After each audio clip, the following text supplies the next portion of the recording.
You are watching Jesup High School Athletics on the J-Hawk Sports Network, presented by Heartland Technology. We welcome you to our Hawks.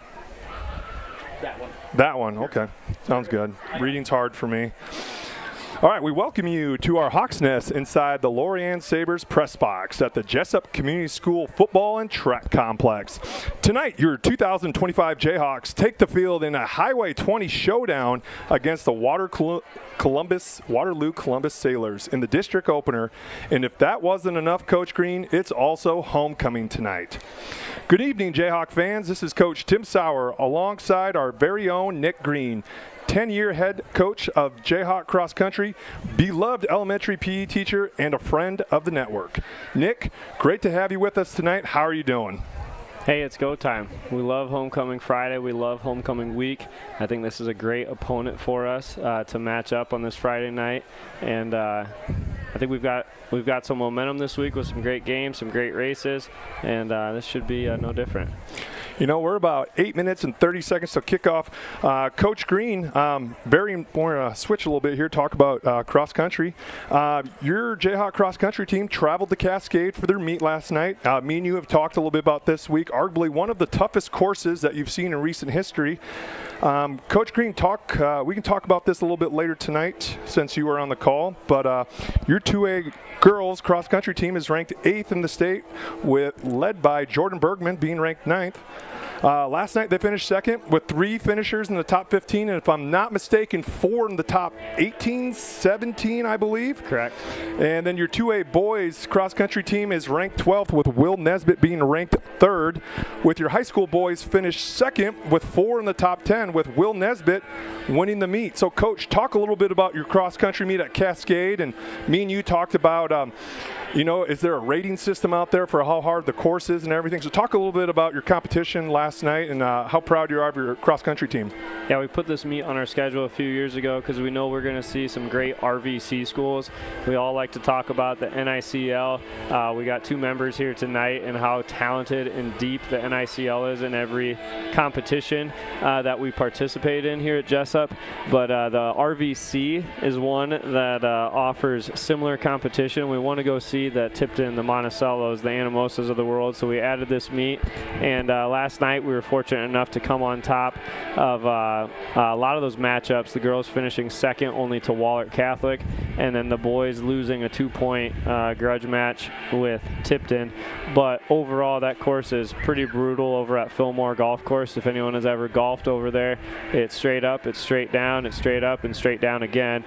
And typically we do not see the type of times or performances that we did last night, but with the rain, with the cooler weather, we had some fast times. Will Nesbitt beat the field by a minute. Jordan Bergman was 3rd. They're 2 runners that have represented us at a very high level this season, and they've got a great supporting cast behind them. We've got 4 boys that have finished in the top 10 at every meet now, and we have 6 girls who are regularly competing with everyone else's 3 and 4 runners. So it shows the depth we have and the overall ability and competitiveness. So just very exciting things right now for us. We've got a few more meets left before the postseason starts, and it's a good time to be a Jayhawk cross-country runner. And here come our Jayhawks waiting at the fence. Coach, as we have a little bit more time here, we'll talk a little bit about the Columbus Sailors. Head coach Brad Schmidt, year 12 at the helm for the Sailors. A little recap from the Waterloo Columbus. They're 1-7-1 last year with a tie in Week 9 against Denver. Coach Schmidt has had some success here and there. District Coach of the Year in 2020, and in 2022 being able to coach in the 50th Iowa Shrine Bowl. Coach, we've seen this kind of week in and week out here. We've seen alumni coming back. Coach Schmidt is somebody who's a graduate alumni of the Sailors, 2005. I believe he was on that 2004 team that won the state championship. We've seen Columbus 3 times since 2008. Last time playing during the COVID year with Jayhawks losing 56-14. And back to 2009, 2008, where the Jayhawks were held to 0 points, 21-0 in 2009 and 38-0 in 2008. And here come your Jayhawks, ripping through that banner, led by Max DeVore, Iron Man, MCDC, that's what I call Max when I see him in the weight room. And Coach, we're going to get ready for a great kickoff. Looks like the temperature is roughly around 72 degrees. Looks like the wind's coming from south to north, and we're going to get ready for 50 stars and 13 bars.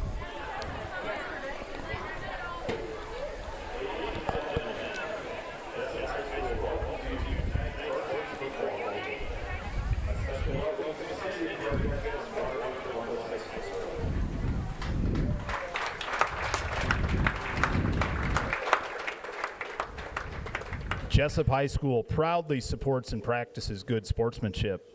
By supporting your team, respecting the abilities of the opposition, and decisions of the officials, you can create an environment that is reflective of our community. Be a class act, be a good sport, be a winner in the game of sportsmanship. Please welcome tonight's game officials. Scott Redinger, Jim Packingham, Colin Payne, Pat Logren, Mark Hebden.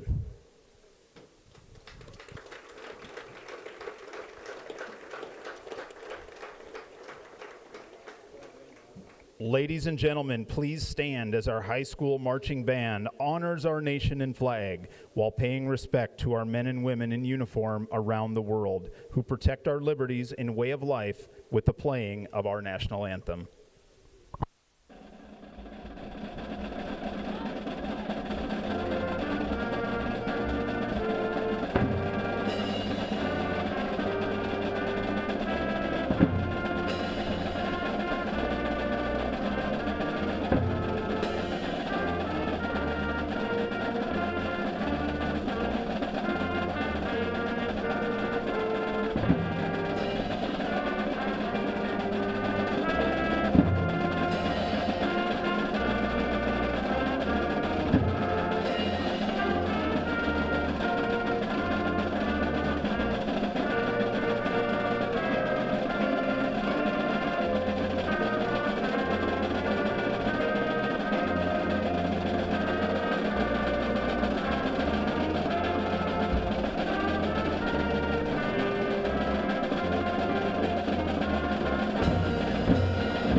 And that, ladies and gentlemen, is an amazing rendition of the national anthem by our middle school and high school band department from our J-Hawk marching band.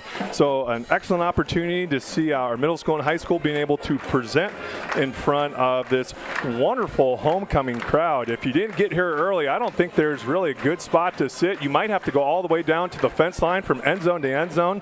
These Jayhawks are ready for the district opener against the Sailors. So I'm super excited to be up here tonight with Coach Green. Coach Green filling in. He committed to doing this for the rest of the season. I don't know how I was able to convince him. But I'm super excited. Jayhawk fans at home, hopefully you're super excited. And Coach Green, me and you were talking a little bit today. I know you had. You have your cross-country meets and you're getting everything ready to go. First thing on Friday, hey, Sauer, let me see some film. Sauer, let's talk a little bit what we're going to see tonight. Super excited for this matchup. We get to see two teams that have started the year a few losses, but are hungry for that first district win. talking with a couple people today, if you get 3 wins in district play, you're going to put yourself in a good spot for the playoffs down the line. And that starts tonight. So Jesup starts off with a win. We put ourselves in the driving seat in district play, and that's what we're shooting for. That's what we're here for on Homecoming Friday. Looks like Jesup won the toss and chose to defer. The Sailors choose to receive. For those of you following at home, just a little recap of the Sailors' schedule thus far. Started off the season at Beckman Catholic with a loss, 6-49, and then ended up playing Grundy Center, who's a very solid squad, with a loss 7-41. And last week getting their first win of the season, 20-14 against the Lisbon Lions. So great opportunity for Columbus to see what Columbus has, and it's a great opportunity for our Jayhawks to start off district play and see what they're made out of.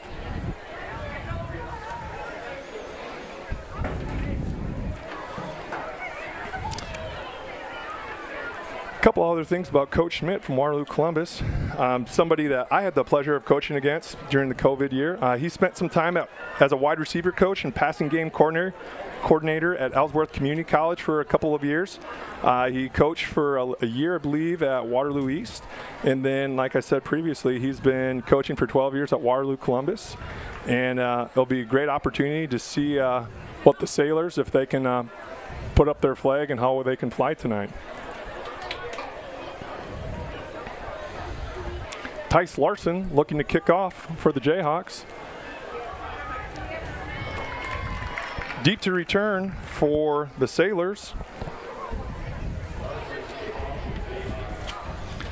Looks like number 2, Drew Schultz. And on the far side, I think that's Bryce Nolan.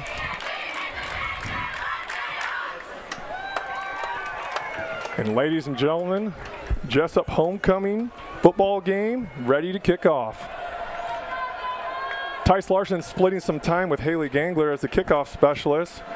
Tice getting ready to kick from the 40-yard line. It's a decent boot right down to the 14-yard line. Nolan with the return, looking for some air in between the blocks and tackled right at the 31-yard line. Great pursuit by our guys downfield. That looks like big number 0, Bradley Pint with the tackle. Yeah, in the kickoff and the kick return game, the special team game is such a huge facet. I don't have the statistics in front of me here, but big returns and touchdowns on special teams give you a higher percentage to be able to win the game. It's a third of it. All right, looking like a two running back set motion from Columbus, from Sailor sideline to Jesup sideline. And looks like snuffed out there by the Jayhawks. A great solid stop by Eli Haggerty. You know, Coach, Haggerty is someone that we talked a little bit on the broadcast last week with our industrial tech teacher, Alex Relo, kind of filling into a different spot last week. You know, he played some quarterback, now he's back to wide receiver, and I think this is a great start for the Jayhawks. And Coach talked a little bit on the pregame show about people making some sacrifices in order to make the team successful, and a great first play for the Jayhawks. Motion from Smith, other side of the field. Handoff by the Sailors. Massive humanity coming to the other way. Oh, big absolutely hit. Tattooed big by hit, 56. Drew. I think that's Drew Munson. Drew Munson, 58. 58. Great pursuit by our guys. They're going to pull a lot tonight. Okay, coming around to that edge, taking out those lead blockers like that, just causing a collision on the edge. That's huge for our guys. Set the tone. You know, I really liked what we did against Osage. A lot of things we did to stop some close possessions, some 4th and 1s, things like that. Obviously, Osage has great potential for big plays, but our defense had some nice hits, and so far we're seeing that again tonight. 3rd and 9, out to the side. Jayhawks looking to rally. And a big tackle for the Jayhawks, and looking for an early 3 and out for this Jesup defense. You know, you love to see us force them back inside. I know a lot of plays last week, there was comments from the sideline, you know, our coaches yelling, stay disciplined, keep them inside, stay in your spot, don't over pursue. Seeing them turn them in right there is a great sign of what we have to come this game if we can stay disciplined in our zones. Robinson back to punt, 5 punts on the year for 152 yards, 30-yard average, and an end-over-end kick, and caught by Tice Larson with a fair catch at the 33-yard line. Is there a scarier thing in sport, fair catching a punt with people barreling down at you? You know what? You're asking the wrong guy. I never got the opportunity. Your hand was in the ground quite often. In the ground. That's all right. And you know what? I was never brave enough to put my hand up to volunteer for that. You know, and that's one thing being a coach. All right, who wants to return kicks? Who wants to return punts? Because you gotta find her super trustworthy. Right? You have to want it. It's just like playing quarterback. Jesup on the far hash, 1st and 10. 10 minutes to go on the 33-yard line. 2 receiver set. Over to the Sailor sideline. Motion by the Jayhawks. Run up the middle. And Bradley Pint with, what do you call that, 2 yards? 2-yard gain. A little lead by Haggerty at the H-back spot after sliding over from the quarterback position. We also have Bradley Pint seeing reps at running back this week with Tice Larson, using him as a weapon on the outside as a wide receiver. You know, all these guys out here have so much potential, and it's great to see Bradley back there at running back. And for my years of coaching Tice is such an explosive weapon out on the edge. Pass, roll out from Reese, looks long, slings it outside to Tice Larson in a catch, and that's a Jayhawk first down. Hey, how about Bradley Pint absolutely absorbing that rusher? Hey, it didn't look pretty, but the quarterback was safe. We got the first down. Bradley sticking his nose right in there with those first couple reps at halfback. And that's such a hard thing being a running back, and you don't want to go tell your running back, hey, go be the speed bump, but go bite down on the mouthpiece, and this is your role on this play. Jayhawks first down, 45-yard line, 9:18 left, trips bunch to the Jayhawks sideline, and a quarterback run going on outside. He's got blockers. Oh! And just tripped up there. You know, you talked about Bradley Pine out there being able to set the edge, doing what his job is. And, you know, Bradley's such a hard worker. He's someone I talk ball to in class when he has his stuff done, his learning task for the day. But he's excited. He's excited in this role that he has this week, and get ready to put the Jayhawks in position to be successful. You know, anything we can do to get more athletes on the field, I think that's always a plus scenario. Tight end wide receiver set on the far side. Tice motion coming across. Looks like some type of power going up. He splits it. Bradley Pine turning on the Jets. And a first down. Love that. Love that play design. Just a great job. Just a little misdirection sending Tice Larson across. Wonderful thing about the motion, Coach Green, is you can see what the defense is doing. Are they in a man? Are they a zone? Are they going to have a check coverage with that? So trying to get the Columbus Sailors on their heels early and often on this first drive. Jayhawks first and 10, 29-yard line. Slow motion. Hager gets set. Quarterback run. Bradley fills. Reese fighting and clawing for every single inch that he can. You know, it's the second time we've seen quarterback power tonight, one with the sweep to the left and one with the dive up the middle. With Reese at quarterback, that gives us that option. Haggerty had that option, but now we have Haggerty leading the way and the line doing their job there. Love seeing utilizing our athletes right away. Jesup, 2nd and 4. Momentum as they continue to move the ball to the 23-yard line. Pint flips sides. Oh. Flips back. Reese rolls out right, looking at his target. Open. Youngblood, nice pitch and catch, secures the ball, and that's another Jayhawk first down. Love that. You know, that was read number 1, I think, hitting him on the outside. He knew he was there. Youngblood flips his hips, turns the corner, right on the numbers. That's a great spot, and you know we've gotten way better at that because the scrimmage that we watched from North Fayette, couple hit the numbers, couple hit the ground. Okay, those are 2 possessions that we've had here, resulting in a first down. And this is the part, you know, Coach McMartin and I talk, trying to stay ahead of the chains. We've talked about that every single week, and so far the Jayhawks doing that. Trip set to the Jesup sideline, motion by Tice Larson. Number 4 follows with it. Buck sweep to the right. Cade Reeves, RPO, overthrows Tice Larson. Columbus did a good job sniffing that out. Tice was covered. The read, you know, the option when they're right in the halfback there, correct read. They followed the halfback, but they had the edge set there with their end. Correct? Yes. You know, we did not have a spot there. That was the right play. Okay, throw it away. Nothing more dangerous than something out to the flat that could potentially go the other way. Yeah, especially if they have the ability to sniff it out. There's nothing worse than trying to catch one and getting tattooed on the rib cage. Jesup 2nd and 10 on the 15-yard line. Just under 7 minutes to go in the first quarter. Soft motion by Haggerty to the wide side.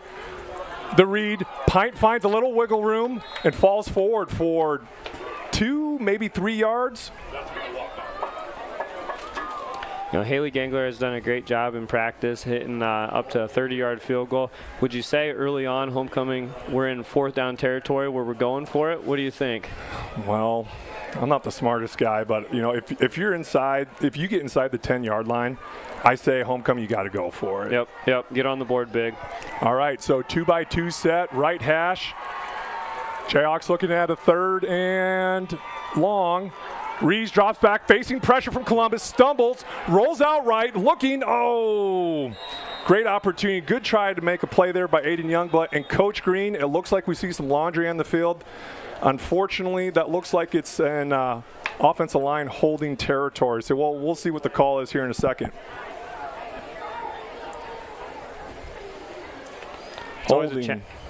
Holding on the Jayhawks. Always a challenging spot for your lineman when your quarterback has to make something happen. You want to help him out. You want to put him in a safe position. Often, though, you're going to run into that type of illegal contact situation, yes. Holding situation. But we get 3rd down again here. Okay, chip away at it. Ball at the 23-yard line, 24-yard line, 3rd and long. Jayhawks trips to the far side. Rees looks, steps up into the pocket. Aiden Youngblood. I couldn't tell from the angle if it was just a little bit behind him, but incomplete pass by the Jayhawks. So we're looking at 4th and 17 here from the 24-yard line. And this is tough, Coach Green. You know, you're on the right hash, and the play caller in me thinks, hey, watching a little bit of the JV game, it looks like Columbus likes to bring some pressure, some different blitz packages, and, give Rees a nice chance to get his feet set and get to his passing lanes. You can see he's already trying to make some plays with his feet as is, and so let's see if the Jayhawks can get here on 4th and 17. Got to think they're going to apply some pressure here. Snap. Oh, no. It looks like they were setting up for a halfback pass, and the fumble leads to the knee being on the ground and a turnover for the Jayhawks. You could see it. You could see the trick play coming. We saw it a little bit last week with the fake punt against Osage. And, we had an offensive drive that kind of just sputtered a little bit here, but some really great stuff. That's the momentum we need, yes. To build off of. Bless you. Columbus getting another opportunity on offense. 6 minutes to go in the first quarter. Ball on the 31-yard line.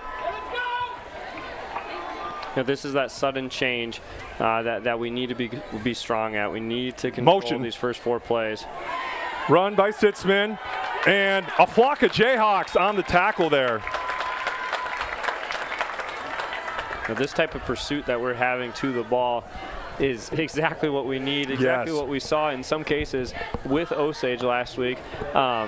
Streets being the athlete he is, was able to cut it up. But right now, the pursuit that we have on the Sailors is perfect. We have our edges, keeping them contained. We have linebackers from the backside. We have the line pursuing and really putting a helmet on the ball right yes. now. Sitzman, 5'11", junior, 160 pounds, 42 rushes for 180 yards and a touchdown for the Sailors. Robinson deep back to pass, doesn't like what he sees, rolls out to his left, tries to buy some more time, and almost picked off. Says he has it. Picked off by Tice Larson. Absolutely. This is exactly the start the Jayhawks needed. If that wasn't going to be picked off, that was going to be a sack in the backfield. Yes. The coverage we had on that was excellent. Perfect coverage. No one following the guy out of the zone. Everyone staying put where they needed to be. Perfect execution. You need your athletes to make plays, yep. right? Tice is one of our athletes. That's an excellent play. Here's the sudden change. Yes, once again, the sudden change. Do you take the top off? I like the shot play. Surprise them? I like the shot play, but this is not Madden. Jesup offense, second time in the first quarter, 5:10 left to go on the 33-yard line. Rees steps up. House. Mesh rail to the outside to Bradley Pine and just outside his hands. Loved it. Loved the play call there. Shark wheel to the left. Yes, shark wheel, yes. You could see there pressure. You're going to see pressure from Columbus. And I really think from the little film study that I've done that's how they have success defensively. They like to bring the pressure. They want to try to get you off your game. And just a really tough throw and catch there for the Jayhawks. 2nd and 10, two-man set to the Jayhawks sideline. They've got about 8 in the box here. Rees, run, and he'll be tackled by number 64 for Columbus. And that's Rudy Lynn, 6'4", 210-pound junior, 7.5 tackles on the year, 4 solo and 1 tackle for loss. You know, if you're Columbus, you're starting to learn if you can apply some pressure with a couple extra blitzers, they're having some success. Yep. So on our end, how do you counter that? Screen pass? You could to slow the rush down. We'll talk about that here after this pivotal 3rd and 6 on the 28-yard line. Motion from Tice coming across. Two-man set to the left. Hand off to Bradley Pint. It's going to be 4-down territory if we don't get the first. And a solid run for the Jayhawks. Coach Green, one thing that we know about Coach McMartin, he believes in setting up the run to establish the run to set up the pass, right? And you know, the line of scrimmage is a little bit more in our favor than it has been in previous weeks. So it'll be great to see what the Jayhawks are able to pull up here on this 4th and 2 on the 25-yard line. Just ticking under 4 minutes in first quarter. Jayhawks come in a two-man set to the left side. Jayhawks sideline. Columbus committing everyone to 5 yards off the ball right now. Run commit, run commit. Looks like buck sweep to the right, handoff, and snuffed out by the Sailors. You know, Coach, you asked me before, how do you stop such an aggressive pass rush in the screen game? From your running back, you can do now screens out, quick screens out to your wide receivers on the outside. You can manipulate the snap count, which we've seen in weeks prior with the Jayhawks. One thing I would always tell the quarterbacks is wherever you feel the rush coming from, you got to throw into the rush. You got to throw into the pressure. We'll see if that will be what ends up happening with the Jayhawks here. Sailors, triangle bunch, short motion, return, looking for a handoff here. Quarterback still has it, double reverse stop. Interesting play call. Yeah. Reverse fake and then spin into the other reverse. Holy smokes. I don't know if anyone knows what the spinner back offense is, but that's something that looked like we've seen. Boy, spinner backs. Here we go. I got one for you, Coach. We went down to Tipton a couple years ago, probably 7-8 years, and the spinner back offense is worse than defending against the wing T. So they probably have their line right at the line, ready, down, go. No, it's a nightmare. Most annoying offense to play against. 2x2 set here from the Sailors. Robinson drops back off his back foot. Catch by Bryce Noland. And setting up for a 3rd and manageable here for the Sailors. It's Columbus's biggest play from scrimmage so far. You know, Robinson has thrown the ball a decent amount on the year, about a 50% completion rate, 214 yards through the air, 2 touchdowns. And Robinson, if my memory serves me right, he hasn't played in all 3 games or the entire game. So it'd be great to be able to see, great athletes versus great athletes here tonight. Trip set out to the Jesup sideline. Pressure from the Jayhawks. Robinson off the back foot. And a completion for your Sailors. And that is caught by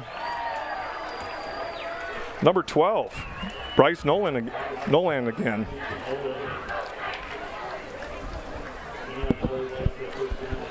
During Robinson's absence, Bryce played a little bit of quarterback. I'm not quite sure what game, but looked at 6 for 9 passing for 108 yards. He's the primarily kick returner, and being able to kick off and some PATs for the Sailors. 1st and 10, 45-yard line, 2 minutes. Trey set to Jesup sideline, handoff, ball's loose, Jayhawks recover! And a little miscommunication in the mesh for the Sailors, and another turnover for the Sailors. And that's, if I'm Coach McMartin right now and I'm looking at my team, guys, we gotta capitalize on this. I mean, too many opportunities on our side of the 50 here. What do you do to get the ball across? We've seen some things work. We've got some momentum with the pass game rolling out. We've seen some quarterback power. Just need to put it together here on this drive. Trio set over to the sideline of the Sailors. Quarterback run outside. He has a whole bunch of blockers. And Cade Rees up the front, led by Andrew Devlin and Braxton Cavalier, I believe. That's quite the convoy to try to have that much mass on a corner or a free or strong safety on that side. And a really solid run as the quarterback run game is having some success as we tick under 90 seconds in the first quarter, and the Jayhawks are 2nd and 4. You know, what a great asset to have Reese to be able to roll out and follow lead blockers like that. He's going to run with a head full of steam every time. Jesup, handoff, Pint, fighting for the yards, and then tackled. Number 53 for the Sailors. You're looking at Parker Straw. Parker Straw, 12 tackles, 8 solo on the air with 1 tackle for loss. He qualified for state state tennis last year, losing the quarterfinals to 1A state runner-up. And he's also part of the co-ed state championship for the Sailors tennis team. Jayhawks, 3rd and 3, right at 40 seconds. Snap, quarterback run. Rees looks for a little wiggle room. Push, just keep pushing up front. Depends on the mark here.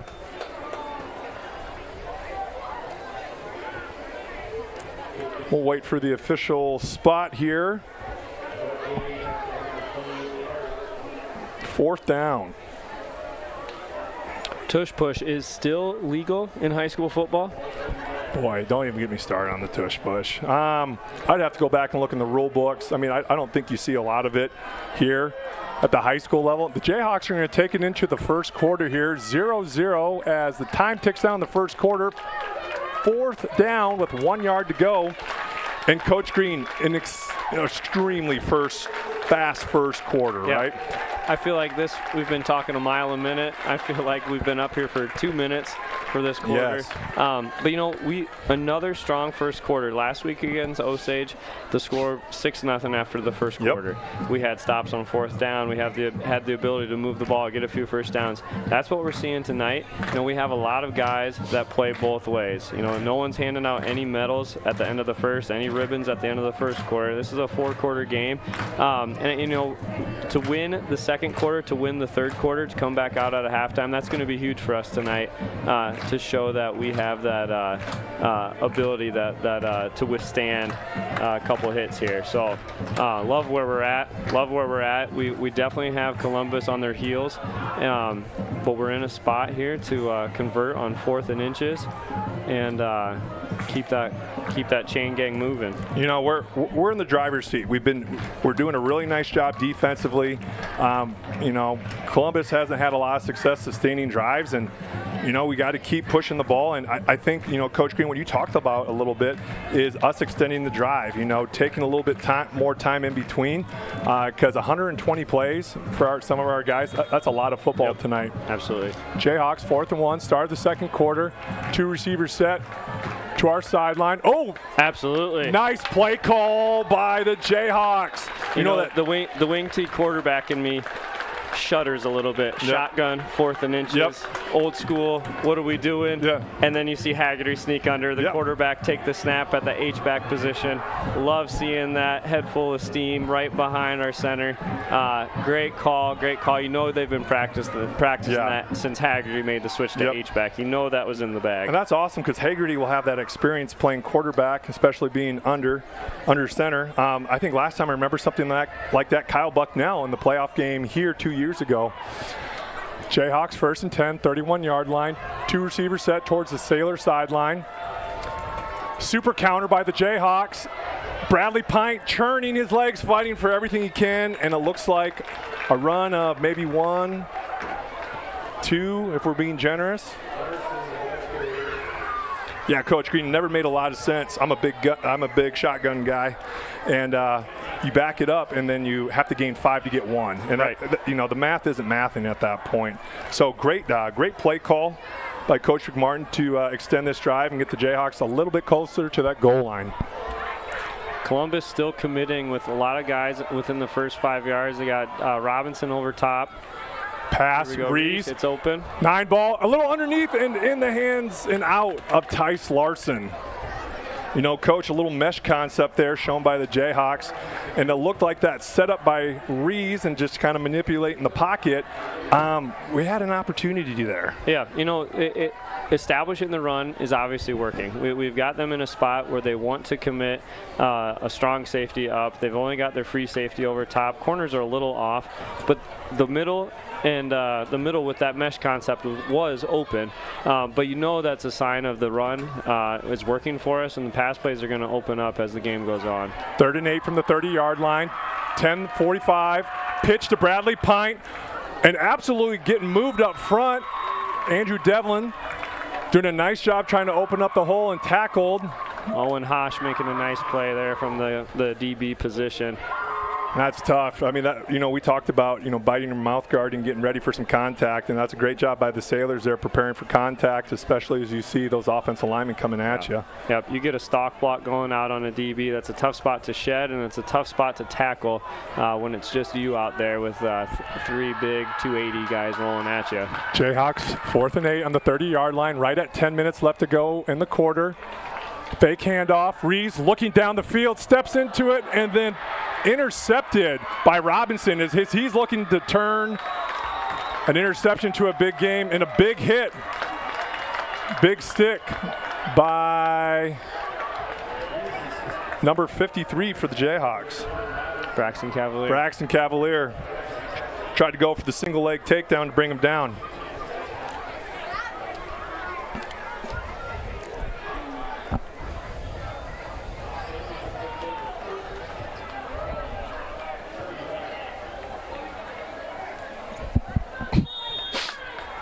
Okay. All right, 1st and 10 from the 31-yard line. Jayhawks doing some great stuff offensively. Just right now, we're just kind of stepping on our own feet. But that's okay. You know, one thing I can really appreciate about this Jayhawk football program is their ability to pivot in game and make those adjustments at halftime. And, you know, right now I don't have a play count because I got to ask my man on the field, Zach Knutson, to send me some stuff.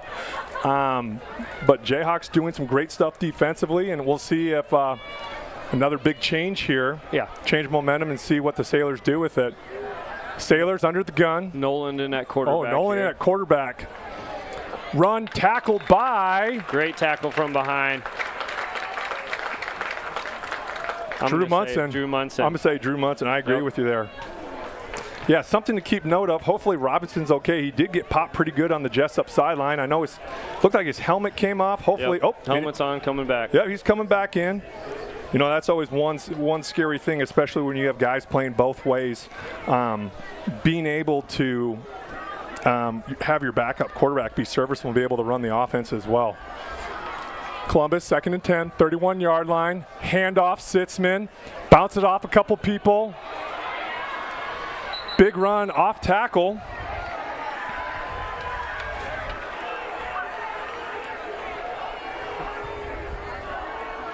Looked like a big collision out of bounds. Columbus wanting something on the call and the hit.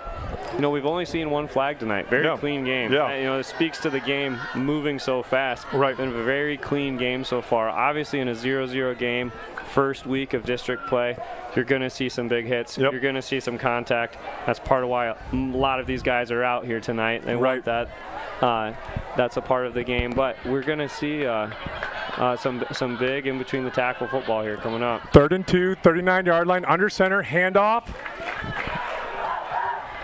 Handoff for the Sailors, and that's a first down. Good initial contact. We had a blitz coming from our from up top, I believe. Tice rushing up there at the line. Good initial contact. That's just one of those rare instances today where we have not wrapped up and pursued to the ball.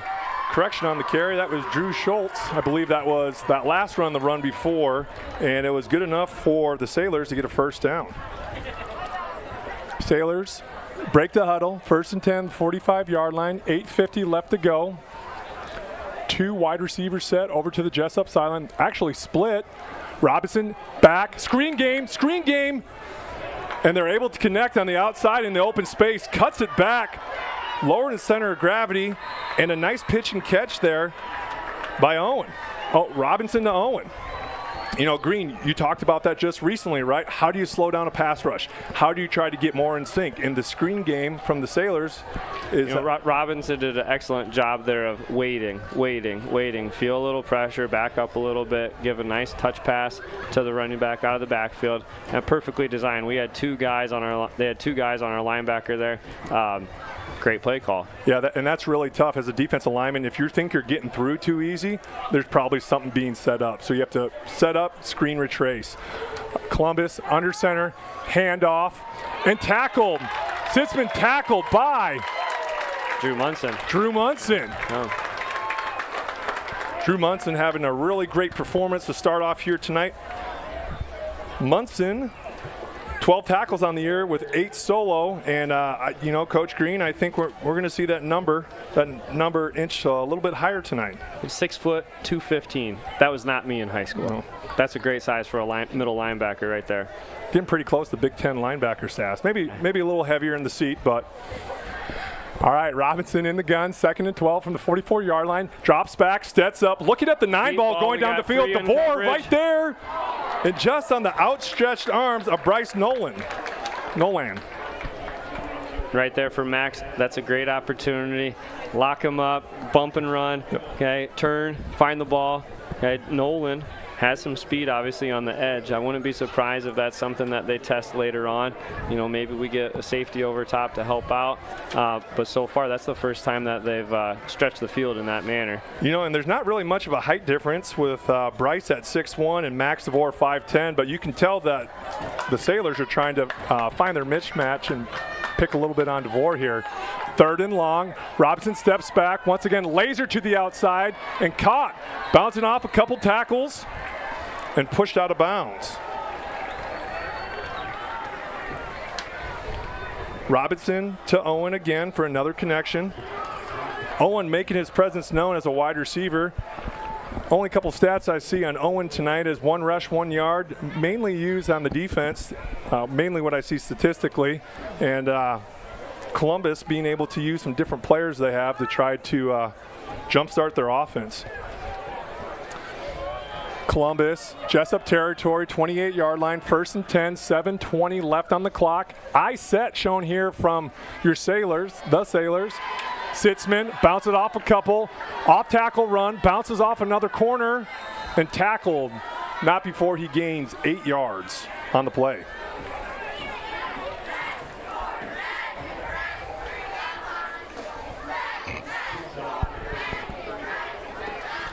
Second down, clock continues to run here. Excuse me, clock is stopped at 7:12 as they went out of bounds, 7 minutes and 12 seconds. Great opportunity as the Sailors have been able to extend the drive, and a little bend, don't break here from the Jayhawks. You can see one wide receiver set close to the Jayhawks, flipped by Mason Smith, handoff, off tackle, Sitzman. Finds a hole and up for another 5 or 6 yards, and that will be a Sailor first down.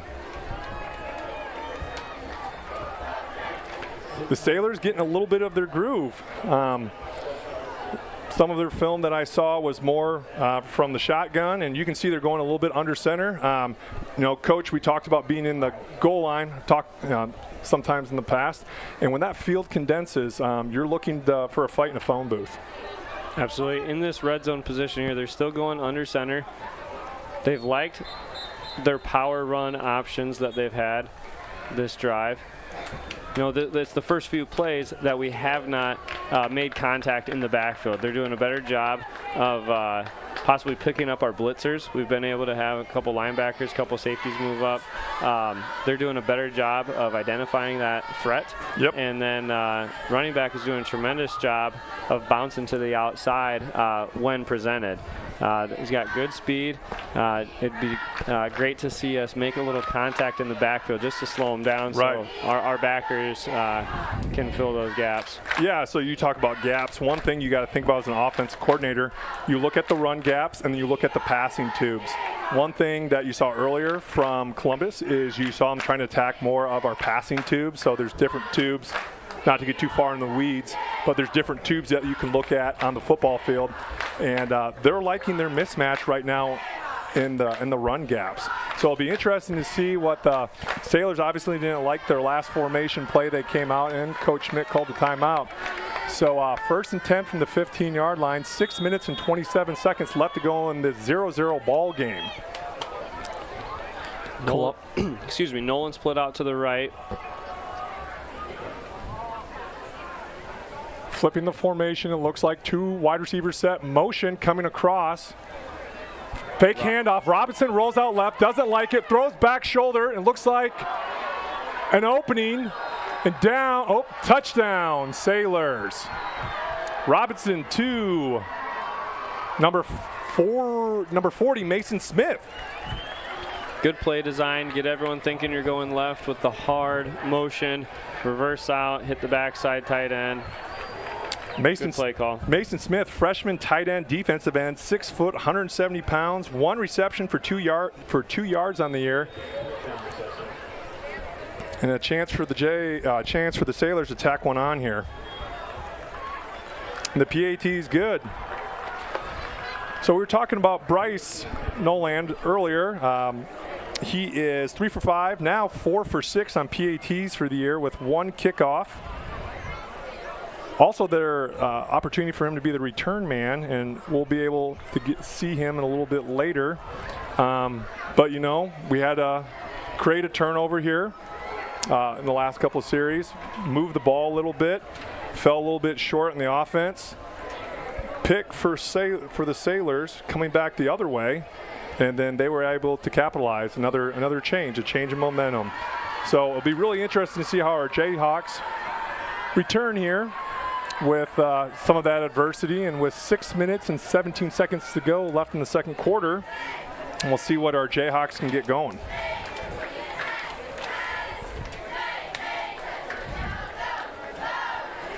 Larson and Youngblood back to return. Youngblood had some good return yardage last week against Osage. Typically gets a great full head of steam going forward. One of our faster guys in the spring out for track. Our high jumper. Be nice to see something explosive here. Set ourselves up with 6 minutes to go in the first half. 13 kickoff returns for 196 yards, averaging 15.1 yards per. Youngblood gets it right at the 10-yard line, looking up for his blockers, looking for a space, bounces off a couple tackles. Here we go. Here we go. The 30, turn on the Jets, young man. And a touchdown for your Jayhawks. Let's go.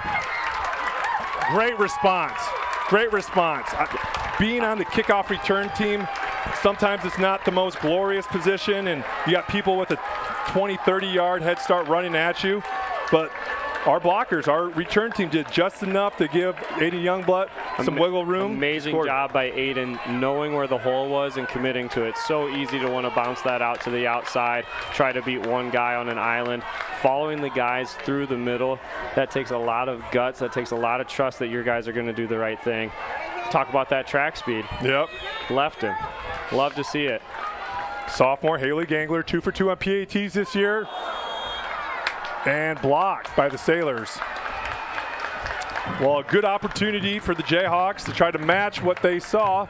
Your Jayhawks 6, Sailors 7, with 6 minutes and 2 seconds left to go in the second quarter.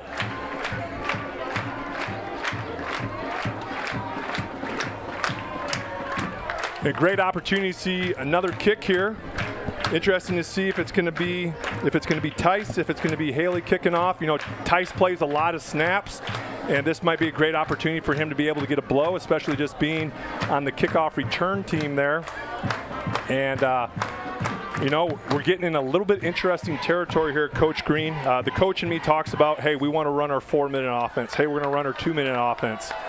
You know, I read sometimes a little bit about different philosophies and ways of doing things. I don't think there's really a 6-minute offense out there. You know, you're probably going to approach it with your regular mindset. You're going to go at it. You're going to want to eat some clock.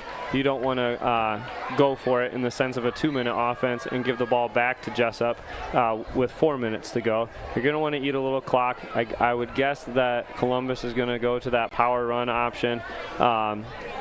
and probably try to set up the run the first couple of plays.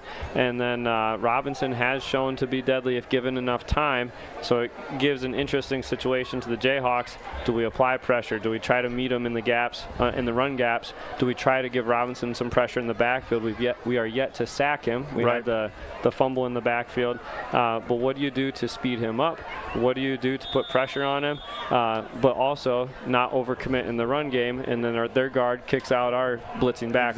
Exactly. You know, there's something called the middle eight, so it'll be interesting to see the last 4 minutes of the second quarter and the first 4 minutes of the third quarter. And a kick by Tice Larson. Looks like he action. Got the side of it, and it looks like it's a kick out of bounds. Yeah, Coach, it's going to be really interesting to see.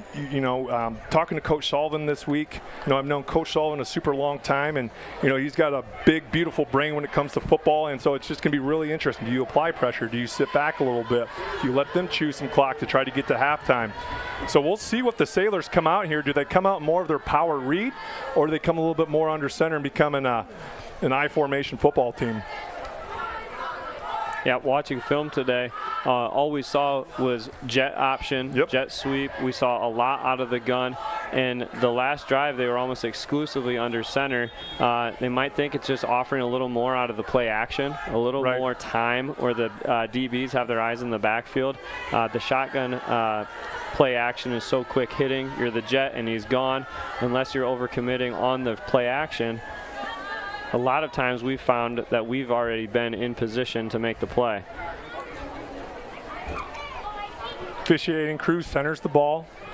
Middle of the field for the Sailors. 6 minutes to go left in this second quarter. Sailors 7, Jayhawks 6. Under center, Robinson fakes the handoff, rolls out right, doesn't like what he sees. He gets a head full of steam. That should be that might have been in the territory of not crack block, but Black Hat thinks he got numbers there. Shoulders were turned. That's a big play. You're that guy. You're the wide receiver for Columbus. You're helping out your quarterback. You want to lay a big block. Not a lot of. I don't believe our head was turned. I don't believe we saw it. That's where you get the big block like that. And Coach McMartin, always advocating for player safety, is giving the sideline official. Not the business, but he's definitely trying to get some clarity on why that wasn't a penalty there. Hey, if there's someone who's going to stick up for the Jayhawks, it's Coach McMartin. Yes, sir, it is. 1st and 10 from the 44-yard line. Robinson, handoff, Sitzman, bounces off tackle for maybe a yard or two. Right at the line. No gain. Perfect pursuit. You're going to see Sitzman looking for that hole to emerge. He's going to bounce around a little bit. That's part of the power run offense, right? We're looking to see where's the gap created? Does your tackle turn him right? Does he turn him left? That was great pursuit by our Jayhawks. And you're seeing a wonderful job from our outside linebacker crew, being the force player, trying to make a change of direction. As you can see, Sitzman kind of turned it inside 2-by-2 set from the Sailors. Pass from Robinson. Two-man, 2 steps up to Nolan. Tackled by Max DeVore. Kept him in bounds. Awesome job to keep him in bounds. Now Columbus at the 32-yard line, gonna hit probably 4:15 when they snap it here next. Clock continues to run. That's a long throw over to the flat. That's one that Tice jumped earlier. You could see he was close. His responsibility being a little more short, flat, hook curl section. Max had deep thirds. That's super tough. You're looking at opposite hash, opposite number. I challenge you to go out there and make that throw as we get going. Short motion here from the Sailors. A little jet touch pass. That is a pass. And a tackle by Eli Haggerty. Coach, that's something we saw a little bit in the JV game.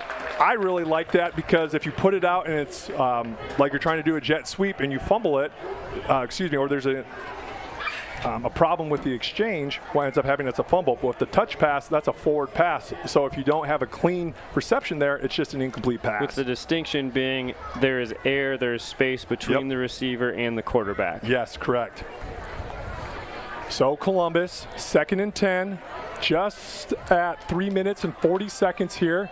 Robinson back in the gun. 2 receivers set to the Jesup sideline. Robinson back. Lasers one out to the sideline, and Caught by number 5, Owen Hosh. Owen Hosh, you know, anyone watching out there, that's a great job. He ran his 8-yard curl route, came back to the ball, secured the catch, and he got right down. Didn't try to fight for any more or anything. And just a great coaching cue for those out there. See it, catch it, and then either get down or try to turn up and get yards upfield. So far, Robinson has definitely favored that right side on that quick out, that curl option. Yes. The left side, we've seen him hit the flat once, spread it out once deep. Motion by the Sailors. Handoff, Sitzman. Going upfield, rumbling, stumbling, and bumbling. Going up maybe 5-6 yards. Yeah, Coach Green, I would have to look at a passing chart here. We don't have that much analytics, but I would say the right side is quite favorable for the Columbus passing game right now. 2nd and 6, 2 minutes and 43 seconds left on the clock. Sailors 7, Jayhawks 6. Ball at the 16-yard line. 2 wide receivers set. Oh, looks like tight end wide receiver on the Sailor sideline. Motion. High snap, which messed up the timing of that play. It looked like they were trying to go student body right and bring motion man, running back as additional blockers. And another big stop here for the Jayhawks. Cade Reese with a great job putting his head on the ball. 3rd and 6 on the 16-yard line. Jesup getting some fresh bodies in there. Looked like Wyatt Stroder coming in at nose tackle, subbing in for Nick Tempest. 2 monsters of the midway in the middle for the Jayhawks. Now we're under 2 minutes. 2-by-2 set. Robinson in the gun. Drop back. Looks to his left. Slant arrow concept to the left. And tackled by Aiden Youngbutt. Reception by Mason Smith. We're going to see a 4th and short. You know, Coach. Measurement. What do you see? First down. First down. Yep, first down inside the 10-yard line here, or right at the 10-yard line. So it's 4-down territory. Timeout. Sailors with 93 seconds to go in the second quarter, trying to figure out what they're going to do here with their potential 4 plays here in the red zone. You know, I see Aubrey and Jack Green checking out the weather app down there. We have had some lightning to the northeast, but our indicators say, well, it's too far away. Yeah. Don't need to worry about it. Yeah, you don't need to worry about it. I think it's all the way up in Prairie du Chien. I mean, it's just a beautiful.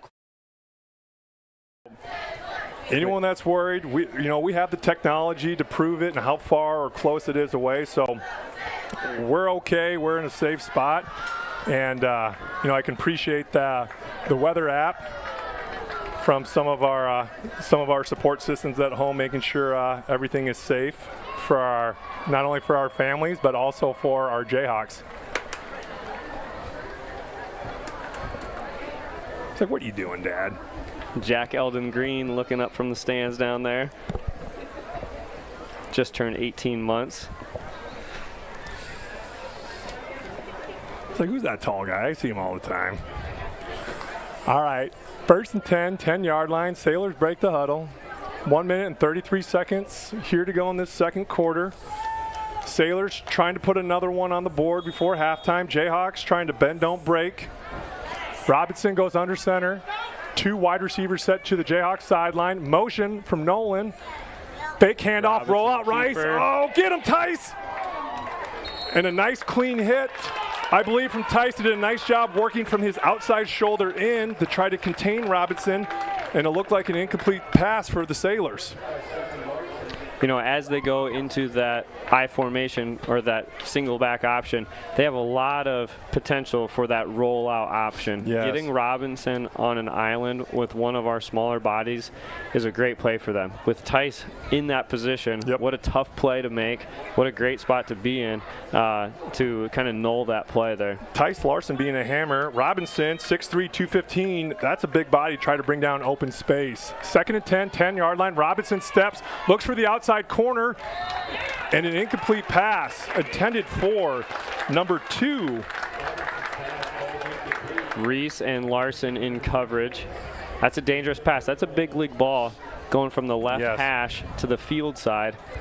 That's a big throw. Pass intended for Drew Schultz. One thing, opposite hash, opposite number. You got to have a big, strong arm, and not to throw a lollipop pass out there, to put it on a laser too. Just like we said earlier, Yep. one of the more dangerous passes you're going to throw there. Throw it high and outside. You can ask Ryan Treptow about it. All right, here we go. 3rd and 10, 10-yard line. 2 wide receivers set to the Jayhawks sideline. They're split. Robinson drops back, looks to the left, likes what he sees, tosses it, and a touchdown.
is the son of Nick and Tessa Cole. He participates in football, baseball, track, basketball, and SBA, which stands for the Fellowship of Christian Athletes.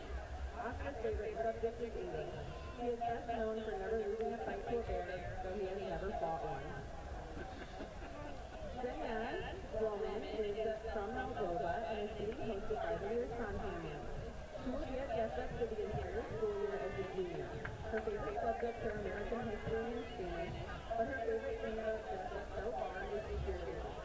In addition to cheerleading, she plans to participate in musical. She wants to change in the world and is vice president of her student council for 2 years back home. She implemented more than 10 activities that help her fellow students. Students can also understand 5 different languages and can speak 3 of them. She thinks a lot and can touch her feet to her right.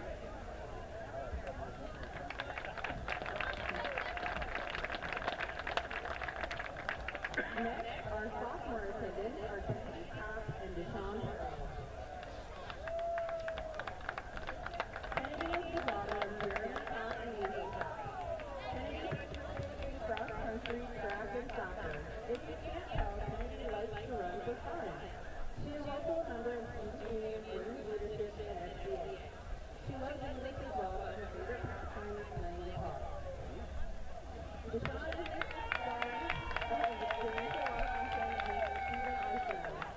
Deshaun loves wrestling, golfing, gaming, and eating, the ideal life of a high school student. His nickname is Poop. Yes, like a fart. Maybe not ideal for a high school student. Our last pair of representatives are from the junior class, Delaney Stewart and Dave Sullivan. Delaney is the daughter of Scott and Vicki Stewart. Delaney does football, wrestling, and competency cheer, along with community gym, wrestling, and golfing. She currently plans to attend Allen College after high school with pediatric nursing. Delaney has a heart of gold that is insufferable to watch Mama Mia with because she sings all the songs. Abe is the son of J.C. Sullivan and Jamie Sullivan. Abe is involved in basketball, track, and men's leadership, and in his free time he enjoys golfing, listening to music, and watching movies. Just not Mamma Mia with Delaney. He plans to attend a 4-year school after high school, but may have to live alone because he hates kids together. Please congratulate our representatives.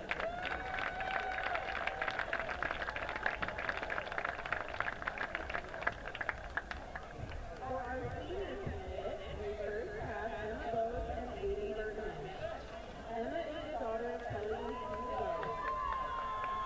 Emma is a member of basketball, track, softball, student union, and host squad.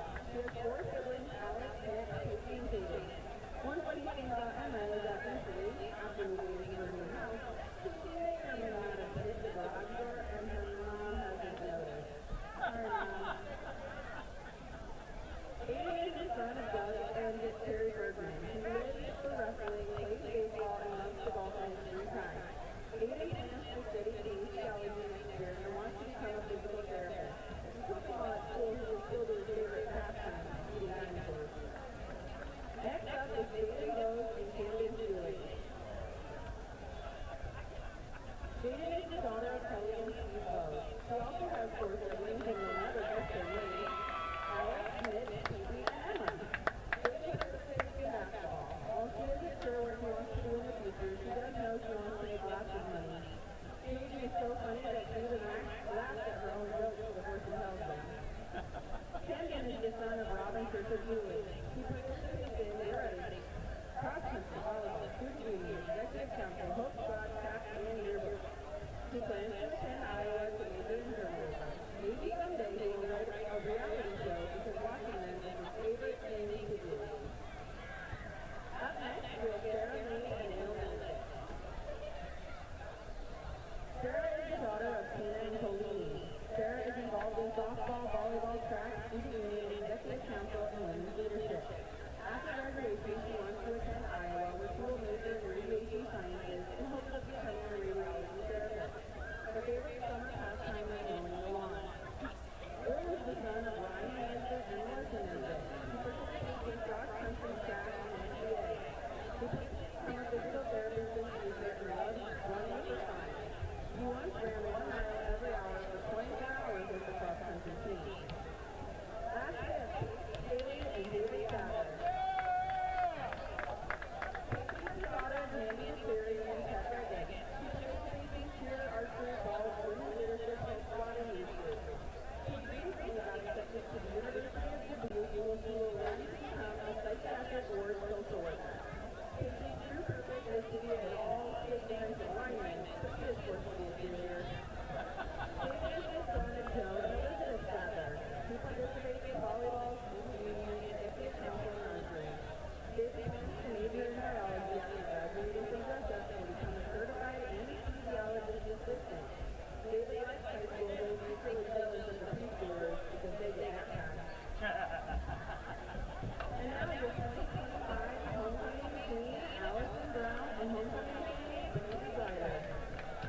booster club is proud to support our 7 college grade students who participate in athletic teams, their fine arts program, and with our post-prom festivities. Funding is available thanks to concession stands and any membership drive, community events, and merchandise sales. The Jesup Booster Club is always looking for volunteers to help support our students. Tonight, the Jesup Booster Club is presenting a check to our high school football program, bringing with $18,000 to pay for new home and away uniforms.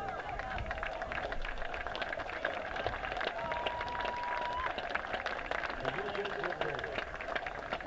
Thank you to our Jesup Booster Club for their support of our students.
Maybe it'll stay cooler with that light off.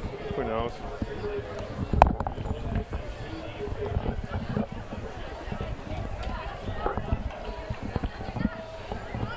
I feel like I'm Spec Ops. Yeah. That almost sounded better than it did. I agree. For me. All right, your Sailors here to kick off. Deep boot. Caught by Aiden Youngblood at the 10-yard line. Aiden looking for a gap and tackled. Number 2, I believe that's Drew Schmidt. Nope, number 5, Owen. Online, but there's no scoreboard right now, so just keep them up to date. Okay, sounds good. All right, Anthony Baugh has us back up and running. So for those of you following at home, do not freak out about no score bug. Anthony's currently working feverishly to figure that out, but we are back. We're ready to go. Coach Green. 6:14 starting the second half, 11:56 left. Here we go. Handoff, Jesup, up the middle, Bradley Pint. No one touching him. And tackle, first touched about 17 yards. And a great statement run here for the Jayhawks to try to pick up where they left off in the first quarter. You know, when you've got the meeting of the minds at halftime, you're thinking of what play are we going to start with? What is our set? How are we going to set them up? It can't go better than that. First play from scrimmage, start the second half. We get a 15 to 20-yard gain with Bradley Pint there. Now we have a lot to work off of. First and 10, 39-yard line. Jayhawks showing 2 receivers set to Sailor sideline. Handoff again. Bradley stumbling forward. Not before he's met by number 28 for the Sailors.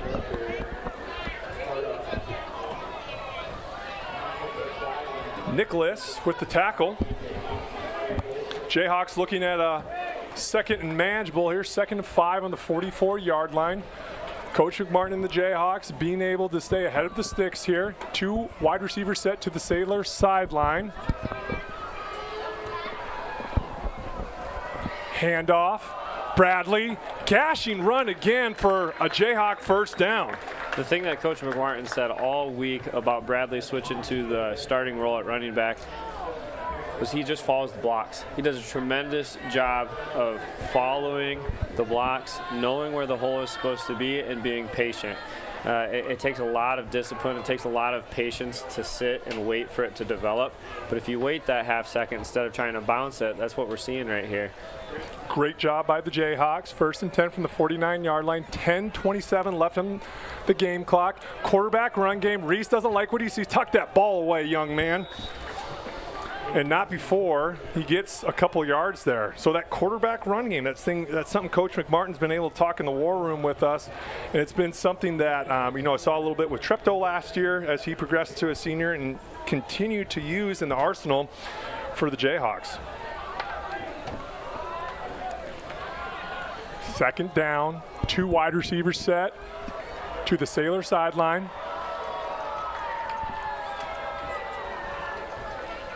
Handoff, Bradley looking for that, and not before he's met by 3 or 4 different Sailors. I do love that we're falling forward with every possession, getting that last yard as we're making contact. Reese does a great job. Pint does a great job there, just getting a yard. We want more than that, obviously, but that's great when we're hit at the line and needing 7 here. That's a short 7. Yeah, that's not quite 7. Not a big math guy, but we're going to roll with it. A trio formation set to the Jayhawks sideline. Obvious passing situation here for the Jayhawks.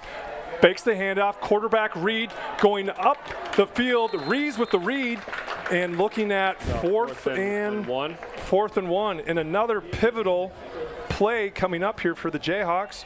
Coach, the Jayhawks have done some really great stuff in the first and second quarter. And let's see if we can get over this hump here. Let's see if we can continue to extend drives. Did a nice job getting us to be a position to be successful. And as the clock goes to 8 minutes and 44 seconds on the 43-yard line, your Jayhawks trying to go for it here on 4th down. 4th and 1, we haven't had a lot of negative plays. Correct. The plays that haven't gained for us, if it's an incomplete pass. But really, if we're running the ball, we're moving forward. Hard count gets our own guy. Yeah, H-back with the flinch. The tough part is I think you saw one of the Sailor linebackers kind of move up in their stance. Yep. And you can move on defense all you want, but that's probably the guy that Haggerty's job. That's his job. He's going to go fill that gap. He's keying on him already. He sees him creeping up. He's getting excited to go put a hit on him. And that's the position you find yourself in with that hard count. Yeah. Tough when you're on your toes and leaning forward, ready to go. Yep. And for those falling out there, if it would have been a motion moving to the side, could have easily motioned to the other side, but anytime you're moving forward, that's an easy call for the referee crew. Trio set to the Jayhawks sideline. Quarterback run game here, looking at 4th and 6. Rees looking for blockers and met by 8 different. Whistle. Oh. There we go. And like the concept there, like trying to get Rees being an athlete, and it looks like the Jayhawks just fall a little bit short.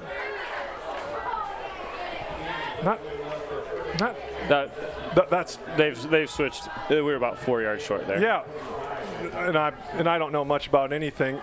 It looked like they moved the ball where the first down marker was at. I thought they would have the ball at maybe the 48 instead of the 45. Whatever. Sailor ball. A lot of forward progress given there, I suppose. Yeah. All right, we're going to see the Sailor offense. Robinson going back to the shotgun. Trio set to the Sailor sideline. Reverse. Nolan looking for blockers. Slips by a couple Jayhawks. Oh, no, and he gets out to the numbers, and then instead of running out of bounds, looks like a little first base slide and trying to keep that clock going for the Sailors. Spot there where we stayed home. We were in our position. Yeah. Tackling solo out on an island against a guy like Nolan who has shown a lot of speed, shown a lot of athleticism. It's a tough spot to be in. You'd like to see breaking down, getting in front of him, or just forcing him inside. Yep. Yeah, it's so tough. You could see the reverse boot out there from Robinson. That's a play they've enjoyed calling. They love the bootleg. They love the reverse. Motion from Smith, other side. 2 wide receivers set. Handoff, Sitzman, off tackle. Bouncing off a couple other Jayhawks. Can't see on the far sideline who made contact with a couple Jayhawks to bring him down inbounds for what looks like to be second and about 4.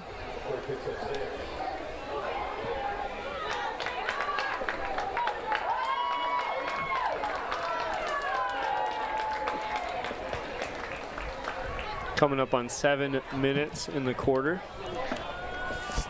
Sailors break the huddle, 2nd and 4 on the 33-yard line.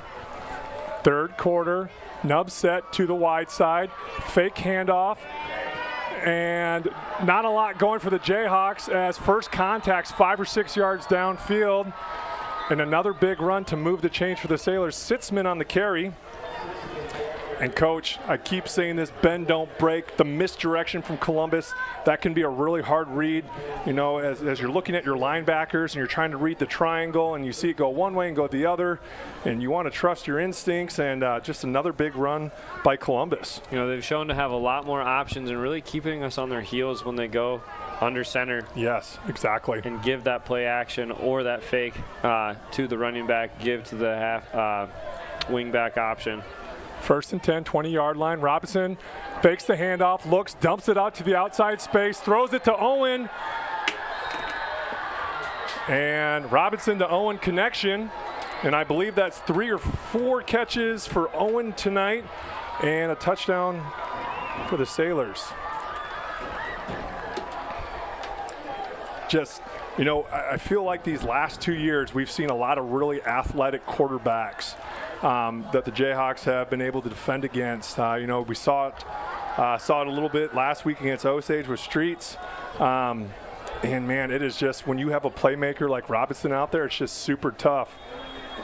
Another big kick, and that PAT is good for the Sailors as the Sailors lead 21-6 in the third quarter with 6 minutes and 26 seconds left to go. We're getting there. There's some really good stuff, and it's fourth downs. I wouldn't say there's a whole bunch of miscues. You know, Jayhawks are throwing an interception. I believe there's been 2 or 3 turnovers for Columbus. Statistically speaking, Coach Green, if you're losing the turnover battle, you're usually facing an uphill battle, and that's just not what's going on right now for Columbus. No, you know, like we said, we're moving the ball in the right direction. We get some big plays, and then Columbus is just doing an excellent job of stopping any momentum that we build with those Bradley Pint carries earlier in the first half, Reese rolling out, or power right, power left. We just need to be in a spot where that long sustained drive comes through. Yes.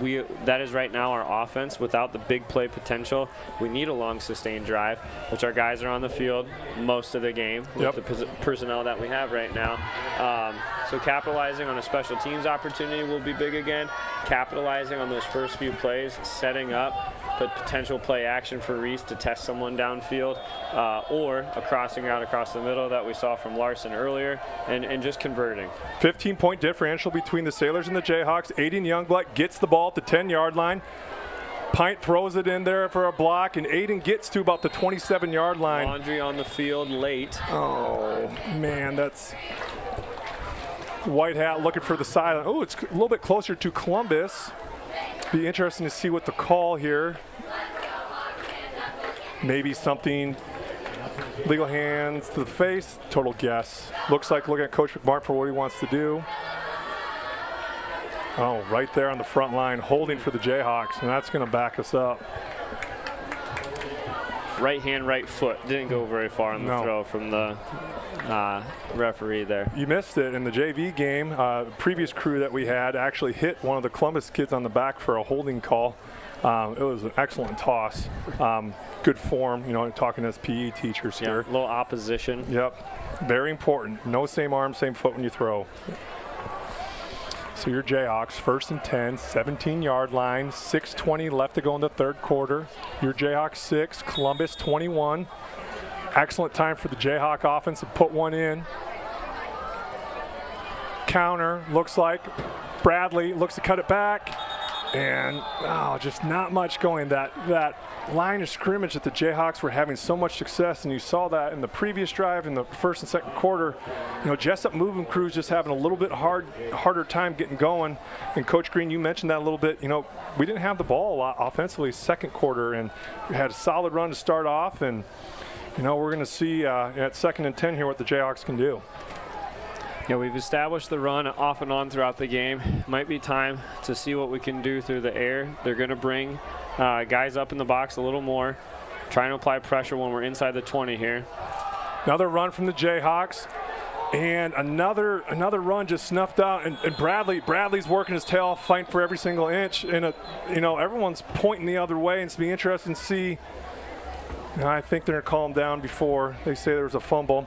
Zach Knutson, the man on the sideline, giving me some halftime statistics. Between Rees and Bradley Pint, we have, at this point now, over 100 rushing yards. I think we're 2 for 10 on passing with about 12 yards there. Prior to that previous drive for Columbus, I think they're close to 250 yards of total offense. I can get you a better statistic here at the end of the third quarter. 4:55 left to go. Your Jayhawks 3rd and 9 at the 18-yard line. Trips set extended to the Jesup sideline, and then we're going to look at a delay of game here for the Jayhawks. You know, Coach Martin talks about staying ahead of the sticks and pre-snap penalties like we saw down here earlier with the 4th and 1 going to 4th and 6, and the delay of game is just a tough way to, you know, right now just not having a lot of success offensively and then backing us up even more.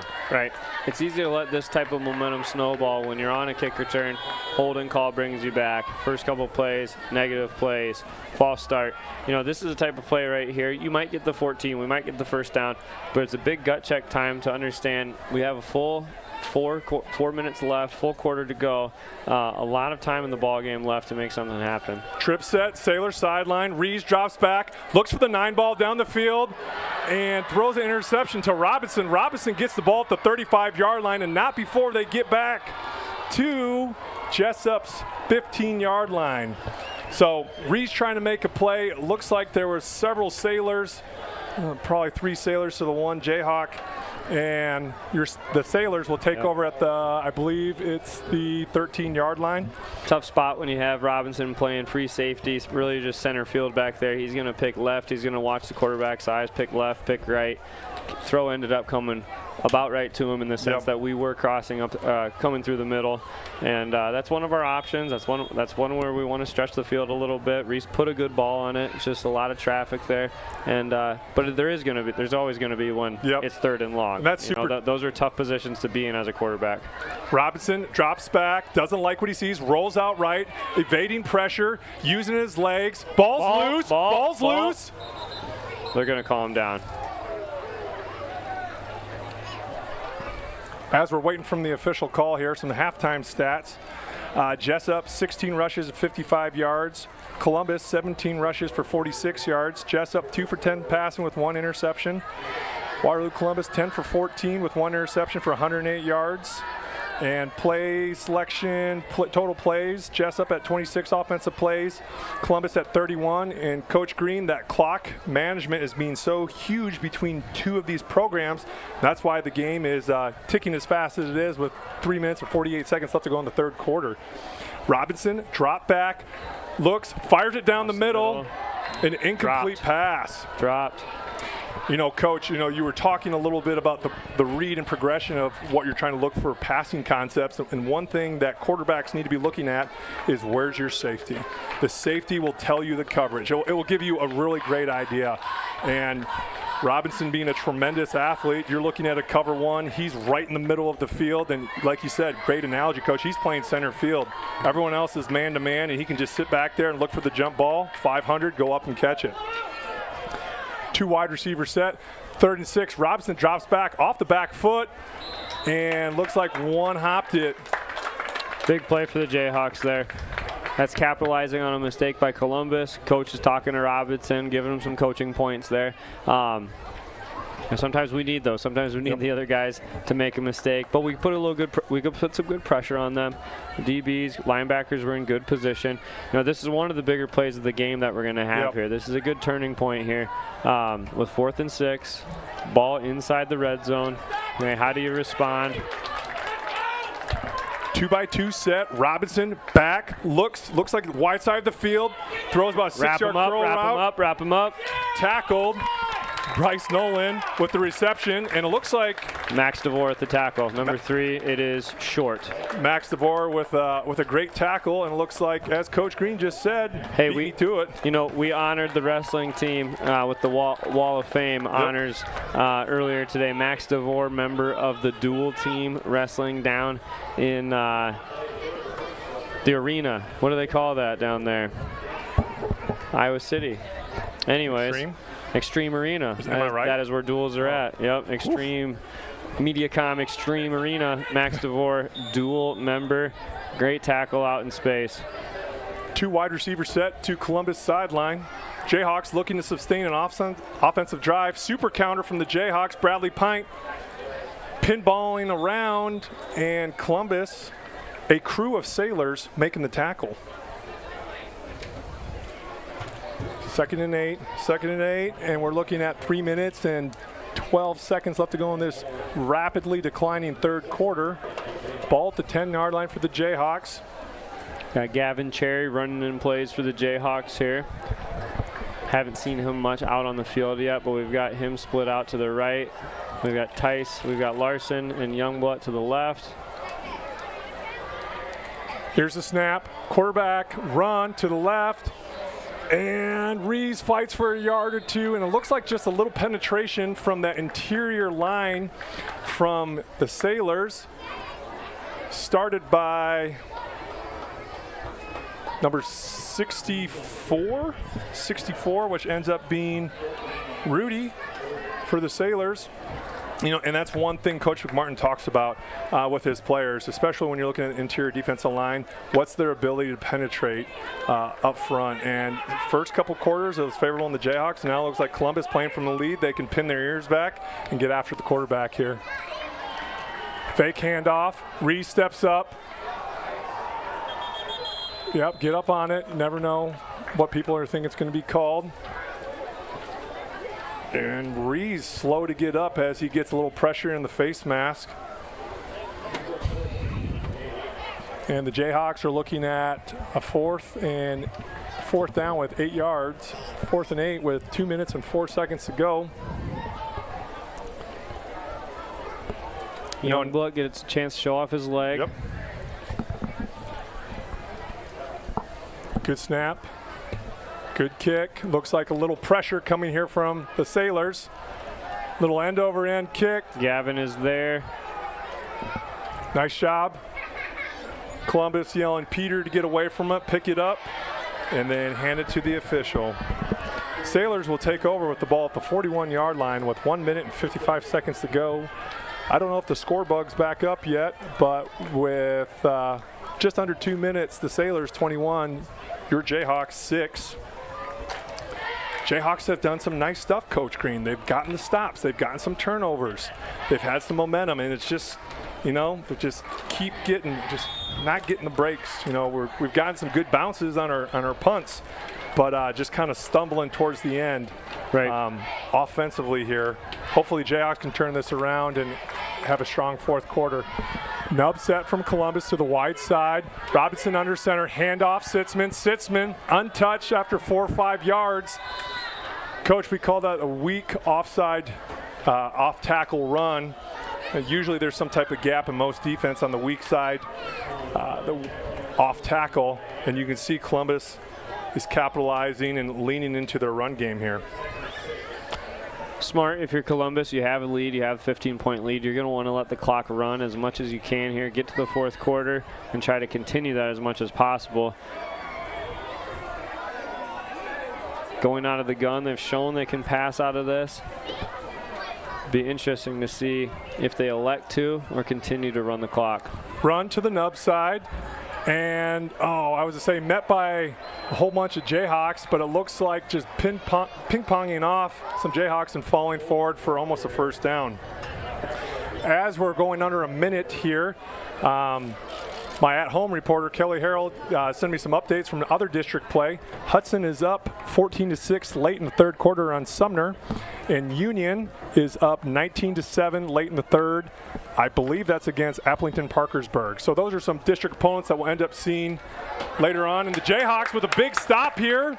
Tried the quarterback sneak, and it was not going in that A-gap where Robinson wanted to head.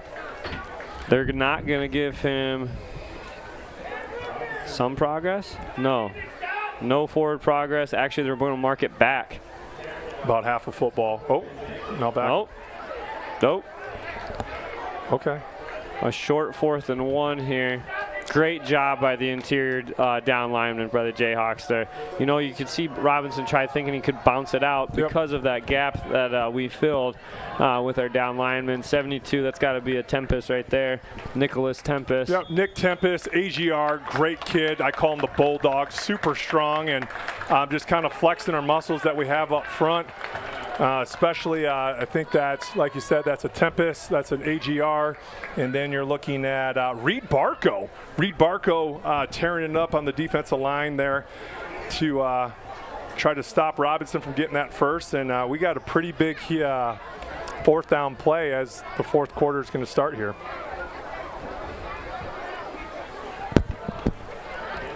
A lot of time. 2 possessions, 2-possession ball game.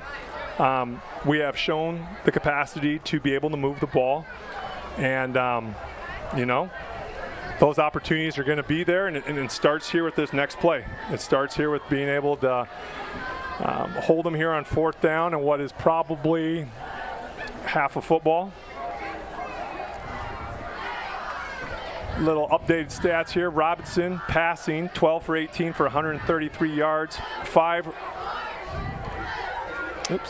rushes for 24 yards. Sitzman, 13 rushes for 38 yards. Your Jayhawks, 2 for 11 passing with 18 yards. Tice Larson, 1 catch for 10 yards. Cade Reese, 10 rushes for 39 yards. And Bradley Pint, 14 rushes for 65 yards. So both teams being pretty stout up front. Columbus having a lot more success throwing the ball around the field.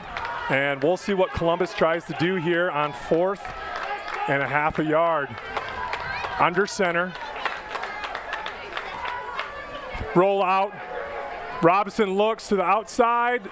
Tice tries to keep up with him. And another catch by number 5, Owen.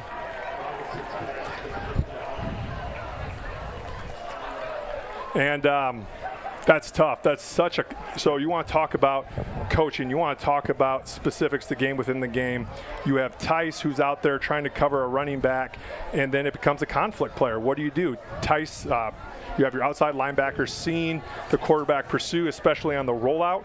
And it's what happens is if you go ahead and you stay with your running back or your target, then what's going to end up happening is quarterback runs. But maybe caught a little bit in no man's land, and Columbus just a really was able to convert. really solid design by Columbus there. Handoff, Drew. And another solid run there by Columbus as Drew Schultz stumbles forward for 10+ yards. And this is getting into a really tough territory here inside the 4-yard line. Let's put some things out there. Let's manifest a turnover here for our Jayhawks. This, you know, as we talked about before, it's 2 scores, and who knows what happens here in the next couple plays as the clock just reaches under 11 minutes in the game. Let's see as Robinson's in the gun here. Nub formation to the Sailor sideline, and the Sailors call a timeout. Yeah, I gotta think we talked about the field shrinks, and then you start getting more of fighting in a phone booth when you're getting to this part of the field, and your play selection changes or it gets limited. Now with an athlete like Robinson, I don't know, maybe that opens up a brand new set of plays because his athletic ability and him being such a large individual and being able to use his feet. What do you think we can expect here, Coach Green? You know, if I'm them, first play from scrimmage here, 4th down. I think the rollout has been huge for them. Rollout where they can hit then the backside. They showed success. I believe their first touchdown was action to the left, reverse back to the right. Tight end was open for an open pass. You know, we know that Robinson is a threat on the reverse out, on the play action. We're going to key on that. We're also having to key on Sitzman, who's doing a great job out of the backfield. To me, that type of thing, roll out to the field side and then back on the boundary. You're going to be open with the tight end. Well, I was going to say that exact same thing, Mr. Green, so thanks for saying that. So, yeah, exactly, man. You're going to roll out. But now if I'm the Jayhawks, I'm anticipating that. I've got eyes on Robinson, and we're putting ourselves in a position to pick something off or meet him in the backfield. Robinson, handoff, under center. And a touchdown. Touchdown handoff to Drew Schultz. And the Sailors, 27, your Jayhawks 6. Yeah, that handoff and rollout action is so tough to defend against, and you got to commit to the run. You got to stop what's in front of you first before you move into anything else.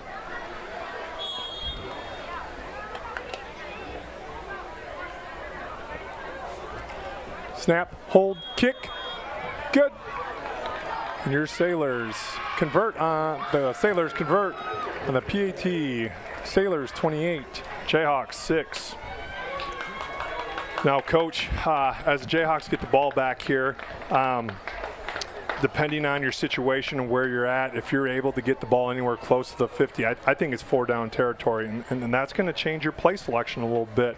You know, instead of trying to convert on a 3rd down, you know, as you get a little bit closer on your 4th down, if it comes to that you can still operate from the playbook and try to achieve that 1st down. Right. 3 yards in a cloud of dust with 4-down territory all the way through, right? Yep. It gives you a lot of options. And that's what we need right now. We need a lot of options. We need to know that we have a deep bag to pull out of. Yep. And then just hit 2 plays that can give us that extra yardage that we need down the field. A quick strike would be great. But so far that's not our offense, right? No. We're in the position where we need to grind a few out and then catch Columbus in a spot where we can take advantage of them, maybe across the middle, maybe on the backside, maybe something, a little trickery from Coach D'Souza on the return here. You see him fired up, coaching him up from the sidelines. I wouldn't be surprised if we see a Youngblood to Larson type of reverse here. Wouldn't be surprised if they've been working on something this week and the past weeks in practice. Columbus kicking off from the 40. Coach Green, you took the words out of my mouth. A little pooch kick. Looks like it's going to go. Oh, Aiden Youngblood decides to return it. Going to the wide side of the field, looking for blocker for Tice Larson. Aiden Youngblood gets tripped up. Go. Aiden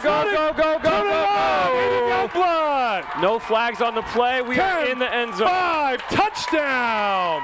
And with that return, I think, I could be wrong on this, which happens actually quite often, Cole Van Brocklin has over 100 return yards in the 2017 season during a game. I would have to quickly look at my statistics, but with those 2 big touchdown returns and those rushes, I think Aiden Youngblood will now be, I don't know if he'll have the longest kickoff return, but he'll have most return yards for special teams in Jayhawk history in one game. Manila's going to provide the pickle juice for Aiden. He's got a cramp on the sideline. He's been running hard all night. Here we go, Haley Ganglert. Ganglert, and it just doesn't clear the front line. And your Jayhawks 12, Columbus 28 with 10:35 left to go. You know, if the kickoff didn't come with a Columbus score every time, we might draw that play up a little more often. 100%. So looking at the archives, I had to go find my old school trapper keeper here. Cole Van Brocklin in 2015 had 150 rushing yards against Appleton Parkersburg, and he had 1 touchdown. I believe both kicks have been roughly at the 20, so going in with tonight's competition, it looks like Aiden Youngblood will be the single game kickoff return yards. We'll have that record. Sorry, man. This analytics just love it. Single game record for kickoff return yards. Yeah. Love it. How many times have we had two returned? According to the archives that Coach Sullivan has feverishly worked on in the past couple years, I don't see anything in our top 10. It might have happened. I don't know. That wouldn't happen because this top 10 board has everything over 100. So I think Aiden Youngblood's the first time in a long time I don't have anything back from the 80s and older. But Aiden Youngblood doing something that doesn't happen a lot in Jayhawk history.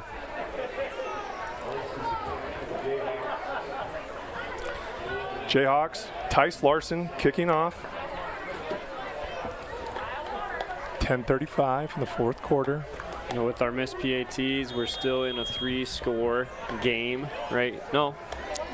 2 touchdowns and touchdowns. I'm sorry. So math, reading challenging for you. Yep. Math hard for me. Yep. It's all right. We still love you. Big kick from Tice Larson. Looks towards the sideline. Trying to drop it in there. Oh, and a little stumble from Columbus. And the Sailors will take over at the 31-yard line. And you got to think that energizes our guys a little bit. You know, we have been on the field a lot for defense. You know, with those quick returns, it doesn't give our offense a shot. But this is the opportunity to get our defense back on the field. Get the block off the field. We got number 5 running around, Oscar Cole. Everyone's got their role. All right, Sailors 1st and 10. 32-yard line, 10:31 left to go in the fourth quarter. 2 wide receiver set motion from Drew coming across. Looks like, that little jet pass we were talking about earlier, and met by 1, 2, 3 Jayhawks, not before he falls forward. Drew Schultz falls forward for about 6 yards. You know, that's something we were talking about, but we haven't seen a whole bunch. Now, if there's ever a miss between that, Robinson and Schultz, or quarterback and wide receiver, whoever's motioning across, that would be an incomplete pass. And that's why that play can be so effective if you choose to put it in your offensive scheme. 2nd and 7, 35-yard line, just under 10 minutes. Robinson under center. 2 wide receivers set towards the Jayhawks sideline. Motion from Drew. Looks like Mason Smith on the outside, trying to lead that edge on the nub side. And, hey, Coach Green, tackle for loss here for the Jayhawks, and that backs them up to about 3rd and 9. We love it. That's the type of pursuit. That's the type of penetration that we saw in the first half, often in the first quarter. Now you saw Columbus. They got to about 6 seconds left on the clock. Imagine we're going to see that continuing even in a 3rd and long. They're still in a run game type of situation if they would want to continue to run the clock down.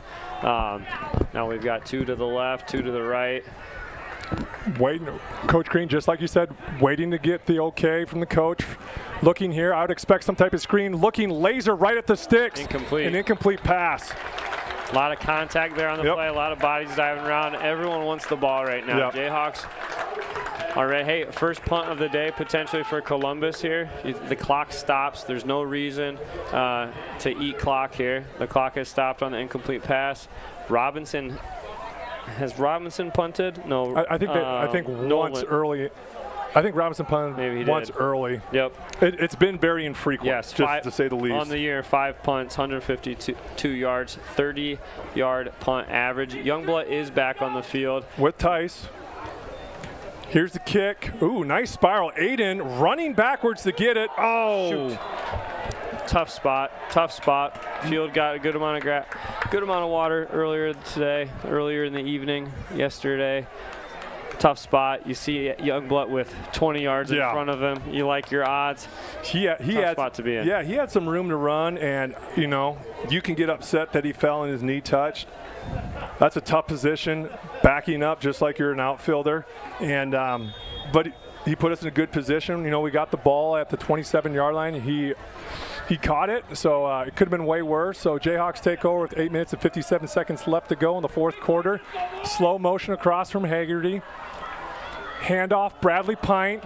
Bradley looking for room, slips 1, tackle 2, and tackled. Going to be close to a first down. Tackled by Robinson, 9-yard gain for the Jayhawks. When you get past that initial level, that line, you get past the linebackers, you have one to beat. That safety's in his spot. We're doing a great job getting to that level. A lot of those plays. Pint is reading the tackles, reading the spot that he needs to cut off of. That's the next step. Past the final level. 2 wide receivers second and backside 2. Is there. Oh, Reese tries to step up. Still running. We got a flag if we're going to call a face mask, but looks like holding. Yeah, it's definitely in the placement of offensive holding. Also could be, face mask. Okay. Coach Green with the call. Hey, sometimes you just got to manifest it, right? You said that earlier. Yep. Reese got wrapped up a little high there. Yep. We had Gavin Cherry on the backside. It was there. Those backside plays take so long to develop sometimes. You have to have an arm. Reese, he's our perfect game pitcher. Threw it against Hudson. He's got a big arm, but that is a tough play on the backside for a sophomore quarterback, which leads to that penetration by Columbus. First and 10, 39-yard line, 2 wide receivers set to Sailors. Looking buck sweep, Cade Reese, quarterback run game, looking, bouncing outside, looking, falling forward, churning his feet, and that's another first down for the Jayhawks, as you can kind of see a little bit more of that momentum slowly teeter-tottering over back to the Jayhawks, as the score is Jayhawks 12, Columbus 28, and we're right about, chains will move, clock will stop, clock now running at 7 minutes and 50 seconds. A little more sense of urgency as we're under 8 minutes here for the Jayhawks. Just a strong run there by Cade Reeves. That quarterback run game really showing through here and paying off in the second half. Again, Columbus back to 10 guys within 5 yards of the line of scrimmage. 1 safety over top. They are pinning their ears back right now.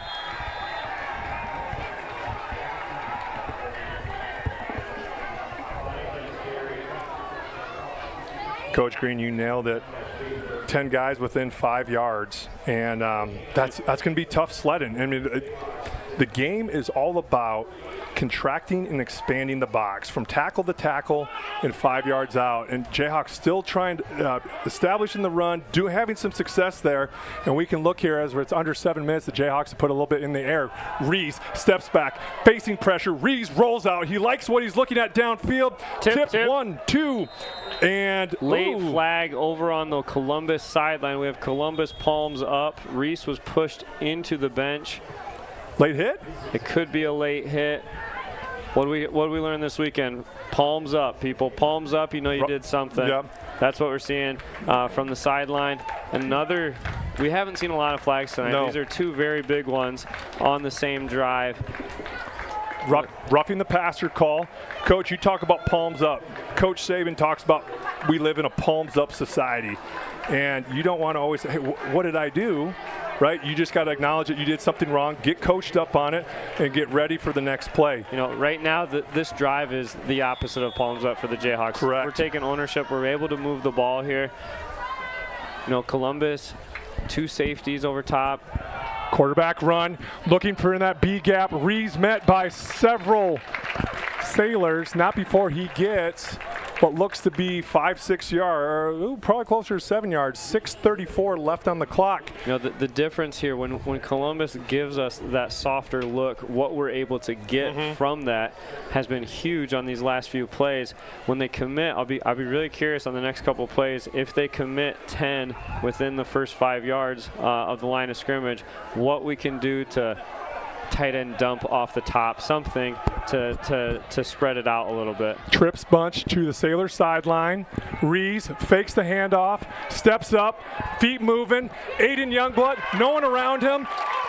Couple steps and Tice Larson with the reception. Excuse me. Sorry, these eyes don't see what they used to. Well, we had hot feet from Rees in the backfield. Yep. He felt the pressure all around him.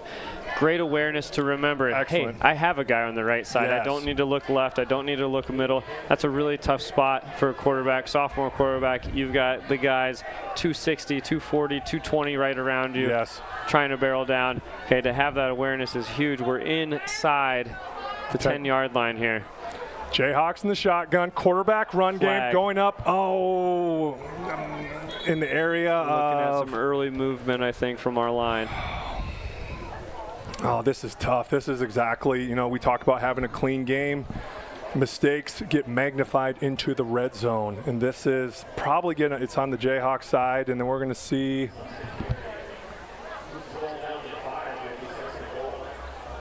penalty for the Jayhawks. I'm guessing we didn't have enough men on the line of scrimmage. Jayhawks still have the ball here, 2nd and 9.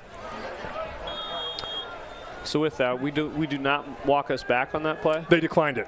They declined it because we only got a yard or two. So instead of backing us up and getting us 1st and 10 from the 15, it's 2nd and 5. So interesting. 6 of one, half dozen of the other. Just depends what you're looking at.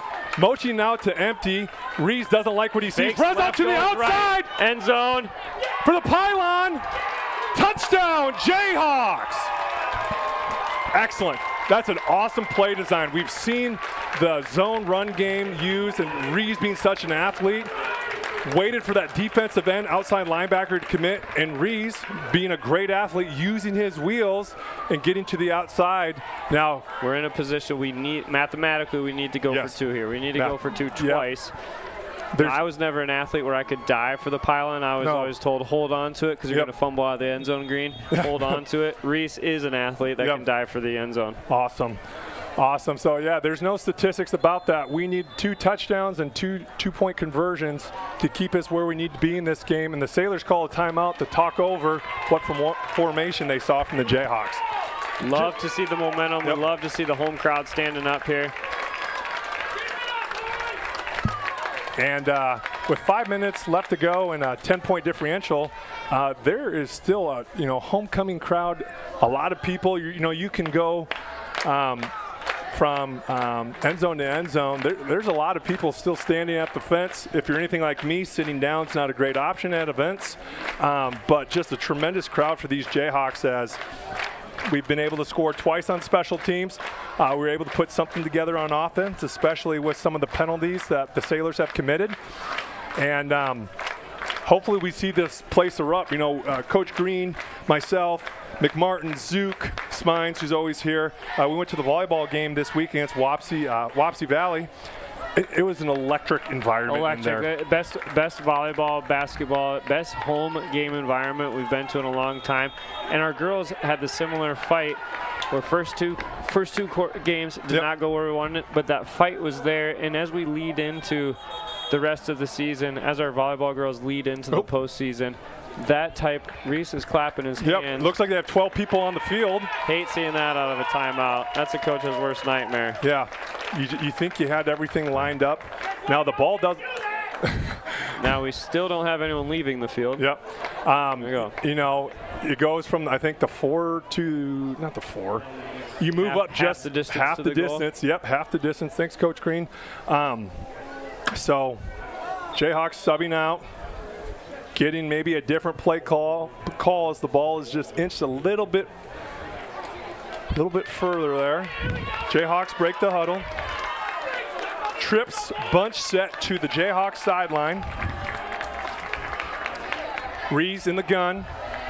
Snap, quarterback run game. Oh no!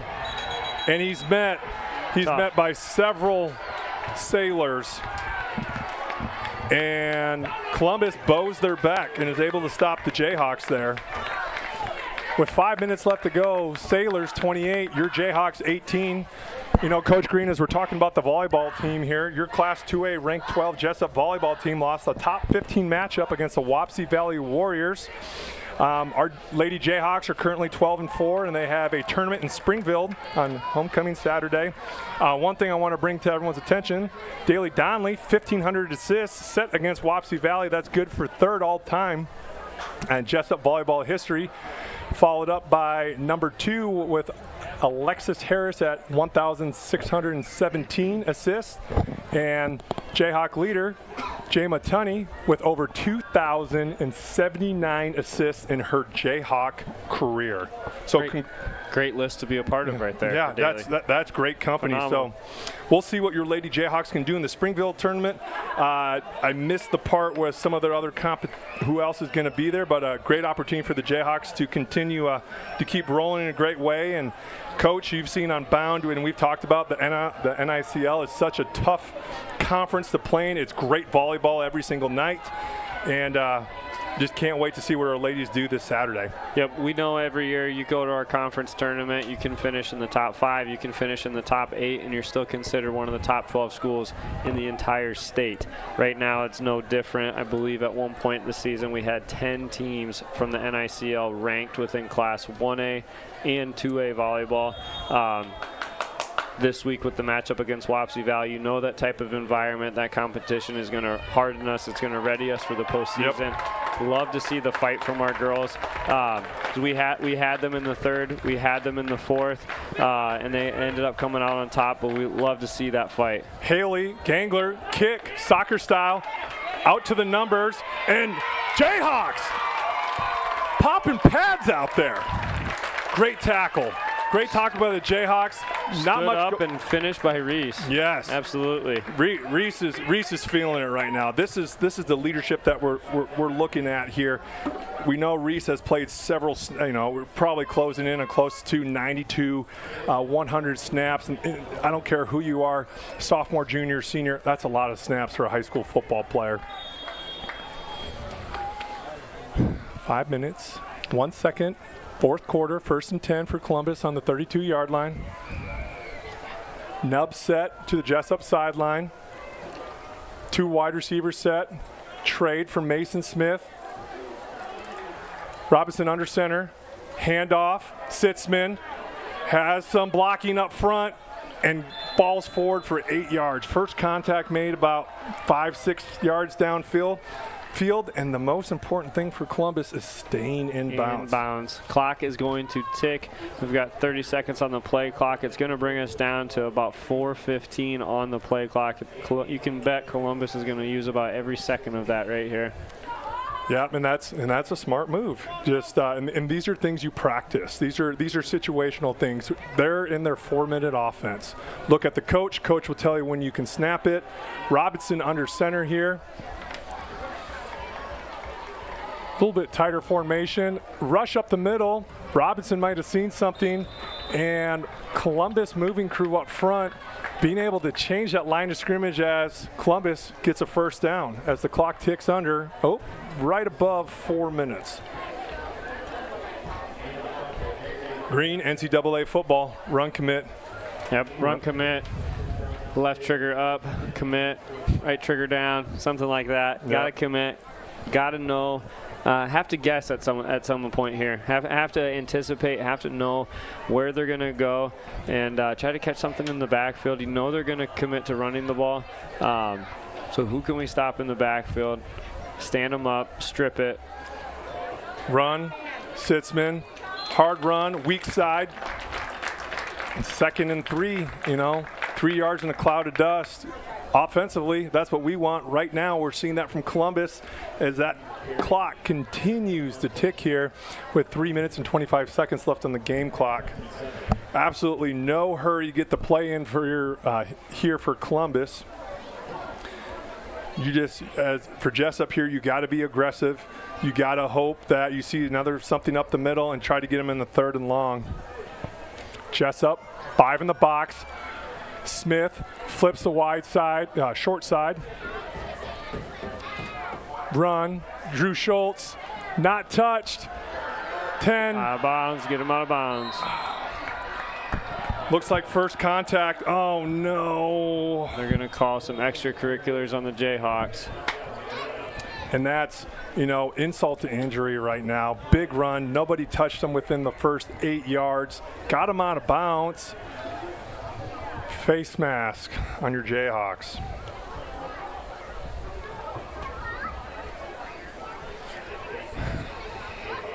Strong side run, something we haven't seen a whole bunch of from Columbus. So you've seen a lot more off tackle, weak side off tackle, and trusting the wall of humanity that Columbus has on their line of scrimmage. 1st and 10. 2 minutes and 46 seconds on the clock. Sailors 28, Jayhawks 18. Ball at, I think, the 18-yard line. Play clock under 5 seconds. Robinson under center. Handoff once again, weak side. Drew Schultz falling forward, churning to stay in between the tackles, not trying to bounce anything. And the Jayhawks, with 2nd down, are going to use one of their timeouts. Coach Green, as we've got a 10-point differential up there, and Columbus Sailors marching down the field and trying to eat up all that precious clock. What are we looking for here? We're looking for a stop. You know, you're probably not a Bears fan like Sabres here, but we're looking for a peanut Tillman punch, Absolutely, right? absolutely. You're trying to stand them up. You're trying to make contact as early as you can at the line of scrimmage, stand them up, and then you're either punching or you're stripping. You're pulling the ball away. You're getting your fist underneath of the ball, trying to pop it out, and as many hats on the ball as possible. Right now, Sitzman or Schultz, whichever back they have carrying the ball, is doing a tremendous job of covering up the points of the ball. They've got two arms covering it up. You know, the best ability is, ball security. Job security is what I'm thinking of. But right now, the best ability is ball security. Yeah. And if Columbus can do that, they're in a position where 25 seconds on the play clock will take them under 2 minutes, and then 35 seconds, 40 seconds per play clock after that. So really trying to capitalize in the next 3 plays on what we can do with the ball, or at very least stop, timeout, to give us a chance to get the ball back. 2nd and 5, 19-yard line. Robinson under center. Rolled out. Nobody covering Nolan. He looks, fires it outside of Drew Munson, and that's going to be a Columbus first down. Very patient play by Robinson. If that was me, I'm turning it upfield. Yeah. He's still looking downfield for the open man, especially with this time of the game. We're not expecting pass. We've been anticipating run. That's where the play action is so dangerous. And he really hasn't used his legs to that capacity because he has been very patient looking downfield, which is impressive. You know, that's one thing we saw a lot last week from Streets. Streets was able to get outside the pocket or was flushed outside the pocket, and he used his legs. And I think Robinson has that same capability, but being a little more patient with it. And that's cool to see the different types of styles of quarterbacks run from Columbus. Under center, Drew Schultz looking up the middle. And touchdown Sailors. Touchdown Sailors with 1 minute and 39 seconds left. You know, Coach, one thing Coach McMartin and I talked about last week was fighting, clawing, and scrapping as much as you can. And you can tell a lot by, after there's what's the differential 16 points, and just see how hard your team's going to come off the ball, even though there's 99 seconds left. Are you going to keep fighting? Right. You know, we get to see our best offensive weapon, Aiden Youngblood, on the field again here. We get a kickoff opportunity. We get the ball in our hands. We had a great drive the last time out, seeing us drive down the field. With a minute 39, we get to see a couple different options from our offense, maybe a little pass attack, trying to stretch the field a little bit. And the Jayhawks will give us an exciting last minute 39. There's no question about that. Yeah, great to see here what Jesup kickoff return team can do here. Coach, as much as I want to see Aiden touch the ball, I don't think Columbus is going to kick it to him. And this is going to be interesting in the further weeks. Fool me once, shame on me. Fool me twice, shame on you. You know, and some stuff that we can go into next week as your Jayhawks will travel to Union to go play them. And, that was a tough game last year that kind of came down to the very end as well. So Union being a familiar opponent that the Jayhawks have played over the last couple of years. So let's see what Columbus tries to do here. Aiden has definitely proven to be a weapon. Let's see if they kick it to him. Or you see, Coach D'Souza pull something out of his playbook to try to get the ball back in Aiden's hands. They kick it to Tice. Columbus with the kick and directional kick toward Tice to try to keep it out of Aiden's hands. Good job, Tice. Excellent move. All right. Veteran move, getting his feet out of bounds. That's a flag. So this happened last year. Tice Larson, when you do this, for those of you who are unaware, when you step out of bounds and touch the ball, you are an extension of the sideline. This should be a penalty. You see it in the NFL. Sorry, get super fired up about it. Absolutely. Yeah. No, it looks like the refs are talking. That's a penalty. Cooler heads are going to figure this out. The rule book is there. But absolutely, Tice, like Coach Sauer here, knows the rule. Yep. Get your feet out of bounds, pick up the ball. Now we have to wait, be patient that they know the rule book and can make the call. Yep. Sorry not to get all worked up. There we go. Yep, and that's, you know what, Tice did it last year, and that's just, you know, being smart, you know, from the head up. Oh. All right. Oh. Well, No. what I'll tell you, everyone, illegal touching, well, that's what it looks like they're going to call. You know, with the game right here with 99 seconds and point differential of 17, you know, this is a play that doesn't happen very often. Often enough where you can still talk about it. Coach McMartin trying to plead his case. You know, I think when everyone goes back and look at the film, maybe they saw something differently. But, you know, that. Now the flag was on us. Yeah, because what ends up happening here is you can't be the first person who touches the ball when you go out of bounds. Now, I'm not quite sure how that differentiates on special teams. I suppose you'd have to re-engage your feet inbounds. Yeah, but my understanding of the rule is that you become an extension of the sideline. That's a penalty for kicking out of bounds. So hopefully I can learn something. Sorry for getting fired up. Jayhawks with the ball, 1st and 10 on the 7-yard line. Reset the game clock. Reed steps back, facing pressure, steps up, doesn't like what he sees, trying to make something happen with his feet. Hops over defender as he gets out of bounds. Great job reading the pocket, knowing where there was space to move up and to get out of bounds. Good job by Reed, still trying to use his feet. Didn't like what he saw downfield as the pocket collapsed, and there's been some good stuff up front. And it's been great to see how poised Reed has been, even though some of the stats don't back up how his performance is going right now as a quarterback. But a lot of poise, stepping up in the pocket and still trying to make plays happen. Snap by his feet, rolls out. No, that's a holding. He got hip tossed. Catch out to the sideline, I believe to Tice Larson. And frustrations coming through. Yeah. And that's so tough. That's in the area of holding, offensive holding, and big thing as an offensive lineman, you want to keep your hands engaged in the breastplate of the shoulder pads. Anytime you see any turning of the hips or you see anyone automatically get snapped down, that's okay on the wrestling map, but in the football out in the football field, that's going to be a penalty. So with 1 minute and 21 seconds left, Columbus 35, your Jayhawks 18. How about we put on a white jersey, bud? And we'll see if the penalty gets, accepted, moving the Jayhawks back here.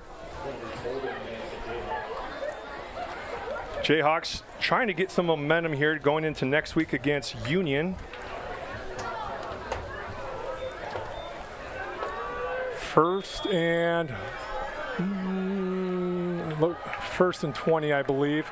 Reese steps back, light pressure, steps up, and he's met by number 50.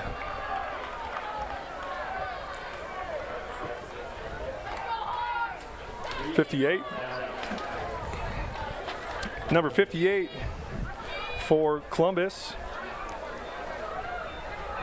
Humphrey, 5'11", 215-pound senior, 9 tackles on the year, 6 solo and 1 tackle for loss. Good attempt across the middle to 14 to Haggerty, just out of reach. It's going to stop the clock. 53 seconds on the clock. 3rd and 25. You know, Coach Green, with 53 seconds here, there's a lot of different things that you could try to end up doing. Do you try a little screen game since the pressure seems to, you know, we're just talking about how nice of a job the offensive line was doing here. 3rd and 25 on the 9-yard line. Jayhawks have pass, edge pressure. Reese steps into his throw. Little miscommunication there between Tice and Reese. Tice running towards the middle of the field and Reese throwing kind of back shoulder. And your Jayhawks are looking at 4th and 25. Just a little district update here. Union beat Appleton Parkersburg 25-7. Union coming off a undefeated district schedule, so Not that non-district play doesn't mean anything, but Union coming in at 1-0 in the district with a beat over the AP Falcons. Punt from Youngblood, end over end. Aiden's got to be tired. He's run a whole bunch tonight. Ball rolls out of bounds, and Columbus will take over at the 42-yard line.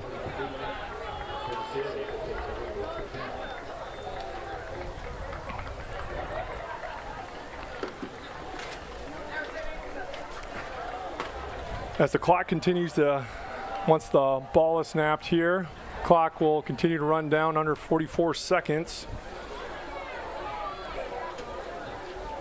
Columbus is going to walk out of here with a district victory to go with, along with the Union Knights.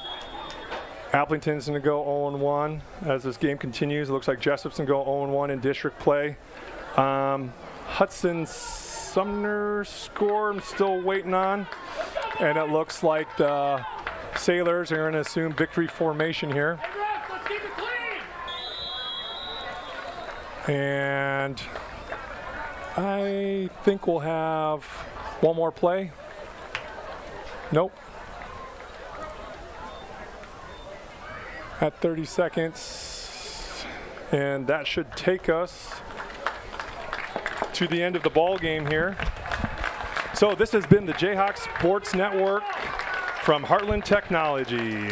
For Nick Green and our entire crew, our on-site producer Anthony Baugh, camera operator Eric Clark, I'm Coach Tim Sauer from the Hawks Nest at Jesup Community School District.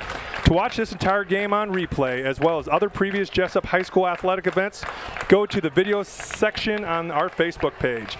This is J-Hawks Sports Network from Heartland Technology with music courtesy of bensound.com. Great day to be a J-Hawk. Great time to be a J-Hawk. Have a great homecoming weekend. This is Coach Green and Coach Sauer signing off. Thanks, Green. Good luck next week for the cross-country team, and have a good one. Absolutely. Let's go Jayhawks.